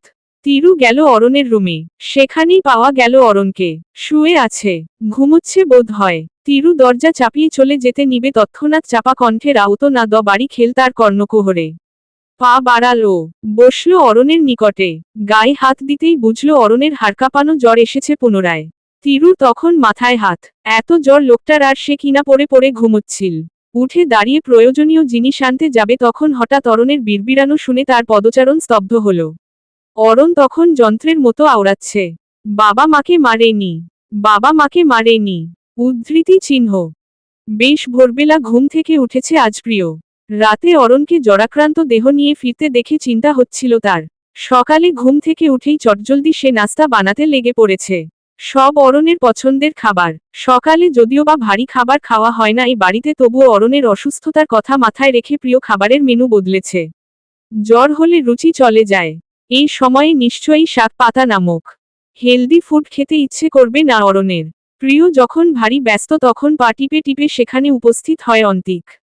চুলগুলো এলোমেলো, চোখ দুটো ফুলে, সদ্য ঘুম থেকে ওঠার প্রমাণ দিচ্ছে তার লালচে চোখ যুগল। অন্তিক ঠোঁট বাঁকাল, বিমর্ষ গলায় বলে উঠল, কিরে কুমরা, কি আকাম করস? উদ্ধৃতি চিহ্ন। অন্তিক খানিক চেঁচিয়েই বলেছিল কথাটা। প্রিয় কেঁপে উঠল, রক্ত চোখে তাকালো অন্তিকের পানে, চিবিয়ে বলল, কুতোত্তা, থাপড়ায় তোর দাঁত ফালায় দেব। এত জোরে চেঁচালি কেন? উদ্ধৃতি চিহ্ন। আমার গলা আমি চিৎকার দিছি, তোর জামাইর কি? উদ্ধৃতি চিহ্ন। কাজে মনোনিবেশ করল প্রিয়। অন্তিকটা ভীষণ বেয়াদব, এর সাথে কথা বলা মানে নিজের সময় নষ্ট করা। তারা দুজন সমবয়সী, বয়সের পার্থক্যটা 6 মিনিটের। এক্ষেত্রে প্রিয় বড়, তবে অন্তিকটা কখনোই তাকে 6 মিনিটের বড় হওয়া হিসেবে ন্যূনতম সম্মানটুকু দেয় না। সবটা সময় পিছে লেগে ঝগড়া করে। ঝগড়াটে অন্তিক। হুহ। প্রিয়র মৌনতা ভালো ঠেকেছে না অন্তিকের নিকট। ও খোঁচাল প্রিয়কে, কুমড়ুকটা সাবার রান্না করতে জানে দেখি। ও মা, কি অখাদ্য কুখাদ্য রান্না করিস দেখি তো একটু। উদ্ধৃতি চিহ্ন। খাবারের দিকে হাত বাড়াল অন্তিক। বাদ সাধে প্রিয়, নাক সিটকে শুধায়, ছি অন্তিক, তুই ফ্রেশ না হয়ে খাবারে হাত দেস কেন? মুখ ধুতে যা, খবিসের বাচ্চা খবিস। উদ্ধৃতি চিহ্ন। অন্তিক ভ্রু কুচকায়, বলে, তুই আম্মারে খবিস বললি কেন কুমরা? দাঁড়া আম্মার কাছে যদি আমি বিচার না দিছি। উদ্ধৃতি চিহ্ন। হনহনিয়ে যেতে লাগলো অন্তিক। প্রিয় হাফ ছেড়ে বাঁচে, যাক, বদমাসটা যাচ্ছে তো অন্তত পক্ষে। আন্ডারস্কোর। তীব্র মাথার যন্ত্রণা নিয়ে চোখ খুলে অরণ। মাথায় কেউ যেন ছুরি দিয়ে আঘাত করছে অনবরত। যন্ত্রণা অশ্বাস রুখে আসার উপক্রম। উঠে বসল ও, ঘোলা দৃষ্টিতে পরখ করল চারপাশ। কি আশ্চর্য, সে ঝাপসা দেখছে কেন? চোখ দুটো দুবার কোচলাতেই এবার স্পষ্ট হলো দৃষ্টি। আশপাশে দেখাকালীন আচানক তার নজর আটকালো পাশে। তিরু বসে, ঠিক বসে না আধশোয়া হয়ে, ফ্লোরে বসে মাথা এলিয়ে রেখেছে বিছানায়। ঘুমোচ্ছে কি? অরণ সর্বপ্রথম মনে করার চেষ্টা চালালো তিরু এখানে কখন আসলো। তৎক্ষণাৎ তার মস্তিষ্ক তাকে স্মরণ করায় কাল রাতের কথা। তীব্র জ্বর, উল্টোপাল্টা প্রলাপ বকছিল যখন তখনই মেয়েটা তার কাছে এসেছিল। হুঁশ ফেরাতে চেষ্টা চালিয়েছিল কিন্তু সে হয়েছে ব্যর্থ। অরণের তখন ভয়াবহ অধঃপতন। তিরু তাকে ডাকা বন্ধ করে জলপট্টি দেয়া শুরু করল, মাথা ম্যাসাজ করে দিতে লাগলো। তারপর চোখে নেমে রাজ্যের ঘুম। ব্যাস, আর কিছু মনে নেই তার। জ্বরের ঘোরে আবল তাবল কি যে বলেছে তাও মনে নেই। অরণ তিরুর সন্নিকটে গেল। মেয়েটা এভাবে কেন ঘুমিয়েছে? রুমে কেন গেল না? ঘাড় ব্যথা হয়েছে নিশ্চয়ই। অরণ ডাকল, তিরু, এই তিরু। উদ্ধৃতি চিহ্ন। কিত নড়েচড়ে তিরু অরণের হাত টেনে তাতে তার তুলতুলে গালটা রাখল। তবুও ঘুম থেকে সে উঠল না। অরণের অস্বস্তি হলো এবার। দৃষ্টিপাত ফেলল অন্যত্রে। এই মেয়েটার দিকে তাকালে তার কেমন অদ্ভুত লাগে, ভীষণ অদ্ভুত। অন্যদিকে দৃষ্টি ফেলে রেখেই অরণ এবার জোর গলায় চেঁচাল, বিছানায় উঠে ঘুমাও তিরু। উদ্ধৃতি চিহ্ন। কাজ হলো। ঘুম ভেঙেছে তিরুর। আড়মোড়া ভেঙে ডাগর ডাগর চোখে তাকাতে ও ভীষণ চমকাল। গাল তুলে নিল চটপট অরণের হাতের ওপর থেকে। তারপর ভারী ব্যস্ত হয়ে অরণের কপালে হাত রেখে শুধাল, জ্বর কমেছে কি? উদ্ধৃতি চিহ্ন। শান্ত, নিবিড় দৃষ্টিতে তিরুর ব্যাকুলতার পরিমাণ মাপল অরণ। ধীরস্থ গলায় বলে উঠল, কমেছে। ভোরের দিকেই শরীর ঘাম দিয়েছিল। উদ্ধৃতি চিহ্ন। তিরু হাফ ছাড়ল। যাক তবে, আপনার ঘন ঘন জ্বর হচ্ছে কেন বলুন তো? আজ একবার হসপিটাল থেকে ঘুরে আসবেন। উদ্ধৃতি চিহ্ন। বিছানা থেকে নামতে নামতে অরণ জবাব দিল, সিজন চেঞ্জ হলেই আমার জ্বর হয়। এটা নতুন কিছু নয়। ডাক্তার দেখানোর প্রয়োজন নেই। উদ্ধৃতি চিহ্ন। গিজার অন করছি। ঠান্ডা পানি দিয়ে মুখ ধুবেন না কিন্তু। গোসল করারও দরকার নেই। ঠান্ডা পড়েছে। উদ্ধৃতি চিহ্ন। নিজের প্রতি তিরুর বাড়াবাড়ি রকমের যত্ন দেখে অরণ অসন্তুষ্ট হল। বলা বাহুল্য অস্বস্তি হচ্ছে তার। এমন যত্ন মা বাদে তো কেউ করেনি। হুট করে জীবনে উড়ে এসে জুড়ে বসা নারীর তার প্রতি এরূপ যত্নআত্তি হজম হল না। I know how to take care of myself Tiru. Don't worry too much. উদ্ধৃতি চিহ্ন। দরজা বন্ধের শব্দ হল। তিরু ঠায় বসে। গাল দুটো লাল হয়ে তার। অপমানিত বোধ হচ্ছে। কার জন্য সে চিন্তা করছে? ছেলেটা তো রীতিমতো তাকে উপেক্ষা করার চেষ্টা চালাচ্ছে বারংবার। তবুও সে ছ্যাঁচড়ার মতো অরণের পিছু পড়ে থাকে। রুম থেকে বেরুলো ও। যেতে যেতে ভাবল রাতের কথা। অরণের ওপর আপাতত রাগ হচ্ছে না। সে ভাবছে কাল রাতের কথা। এই পরিবারে যে বিশাল এক রহস্য লুকিয়ে তা সে নিশ্চিত, পুরোদমে। চিন্তায় পড়েছে ও। এই বিষয় কি অরণকে সরাসরি প্রশ্ন করা উচিত? অরণের হাবভাব দেখে তো মনে হচ্ছে না কাল রাতের কথা তার মনে আছে। আন্ডারস্কোর। বাবা কেমন আছেন অরণ? ওনার সাথে তো কথাই হলো না। বাবা ফোনও দিলেন না। উনি কি এখন খুব বেশি অসুস্থ? উদ্ধৃতি চিহ্ন। খাবার টেবিলে উপস্থিত সকলের মুখবয়ব রেখা পরিবর্তন হলো। প্রিয় এবং অন্তিকের চেহারা হলো ফ্যাকাশে। অরণ কেমন গম্ভীর হয়ে গেল। সূক্ষ্ম দৃষ্টিতে সকলের পরিবর্তনটা বেশ ভালোভাবেই খেয়াল করল তিরু। তার বলা কয়েকটি বাক্যে পরিবেশ কেমন গুমোট হয়ে গেছে। গুমোট, নির্জন পরিবেশে শব্দের উৎপত্তি ঘটালো প্রিয়। চাচাজান খুব চাপা স্বভাবের ভাবী। কারো সাথে তেমন একটা কথাই বলে না, তাই বোধ হয় তোমায় ফোন করেননি। উদ্ধৃতি চিহ্ন। তিরু ছোট্ট করে উত্তর দিল, ওহ। উদ্ধৃতি চিহ্ন। এ ব্যাপারে কথা হলো না আর। প্রিয়, তিরু নিজেদের মতো খাচ্ছিল। অন্তিক টুকটাকি প্রয়োজনীয় আলাপ সেরে নিচ্ছে অরণের সাথে। খাওয়ার ফাঁকে ফাঁকে টুকটাকি উত্তর দিচ্ছে অরণ। হাঁসফাঁস করছে তিরু। কিছু বলতে চাচ্ছিল, প্রসঙ্গটা এগিয়ে নেয়ার প্রবল আগ্রহ থাকলেও শব্দগুচ্ছ খুঁজে না পাওয়াতে মৌন রইল। তিরুর শপিং এ যাওয়া প্রয়োজন ছিল। দরকারি কিছু জিনিসপত্র আনতে। কথাটা অরণের কাছে তুলতেই সে তাড়া দিয়ে বলল, রেডি হও, আমার সাথে বের হবে তুমি। উদ্ধৃতি চিহ্ন। তিরু চটপট শুধাল, আপনার সাথে বের হব মানে? আপনি এই অসুস্থ শরীর নিয়ে কোথায় যাচ্ছেন আবার? আপনার তো এখন বেডরেস্টে থাকা প্রয়োজন। উদ্ধৃতি চিহ্ন। অরণ নিষ্প্রাণ কণ্ঠে প্রত্যুত্তর করল, বেডরেস্টের দরকার নেই। উদ্ধৃতি চিহ্ন। তিরু এগোলো। কাবার্ড থেকে নতুন শার্ট বের করছিল অরণ। তিরু সেই শার্টটা হাতে নিয়ে যেদি গলায় বলল, দরকার আছে অরণ। উদ্ধৃতি চিহ্ন। লহমায় কেমন অবিন্যস্ত হলো পরিবেশ। অরণ গম্ভীর গলায় শাসন করল তিরুকে, জেদ ভালো নয় তিরু, শার্ট দাও। আমার ওপর কখনোই অধিকার খাটাতে আসবে না তুমি। এটা আমার পছন্দ না। উদ্ধৃতি চিহ্ন। যখন আমাকে স্ত্রী হিসেবে মানতেই পারবেন না তবে আমায় বিয়ে কেন করেছেন? তিরু চেঁচাল। উদ্ভ্রান্তের ন্যায় এগিয়ে এলো অরণ। তিরুর বাহু চেপে ধরে শুধাল, করুণা করে, দয়া করে, বিস্তারিত নিজের মায়ের কাছ থেকে জেনে নিও। উদ্ধৃতি চিহ্ন। অরণ শার্ট ছুঁড়ে ফেলে বেরিয়ে গেল। কক্ষে নেমে এলো নিষ্ঠুর নীরবতা। তিরু স্তব্ধ। একটু হলেও বুঝতে পারছে সবটা। পা কাঁপছে তার। হাঁটু ভেঙে বসে পড়ল শব্দ করে। বিড়বিড়িয়ে বলে উঠল, কেন মা, কেনে আমায় ছোট করলে তুমি? উদ্ধৃতি চিহ্ন।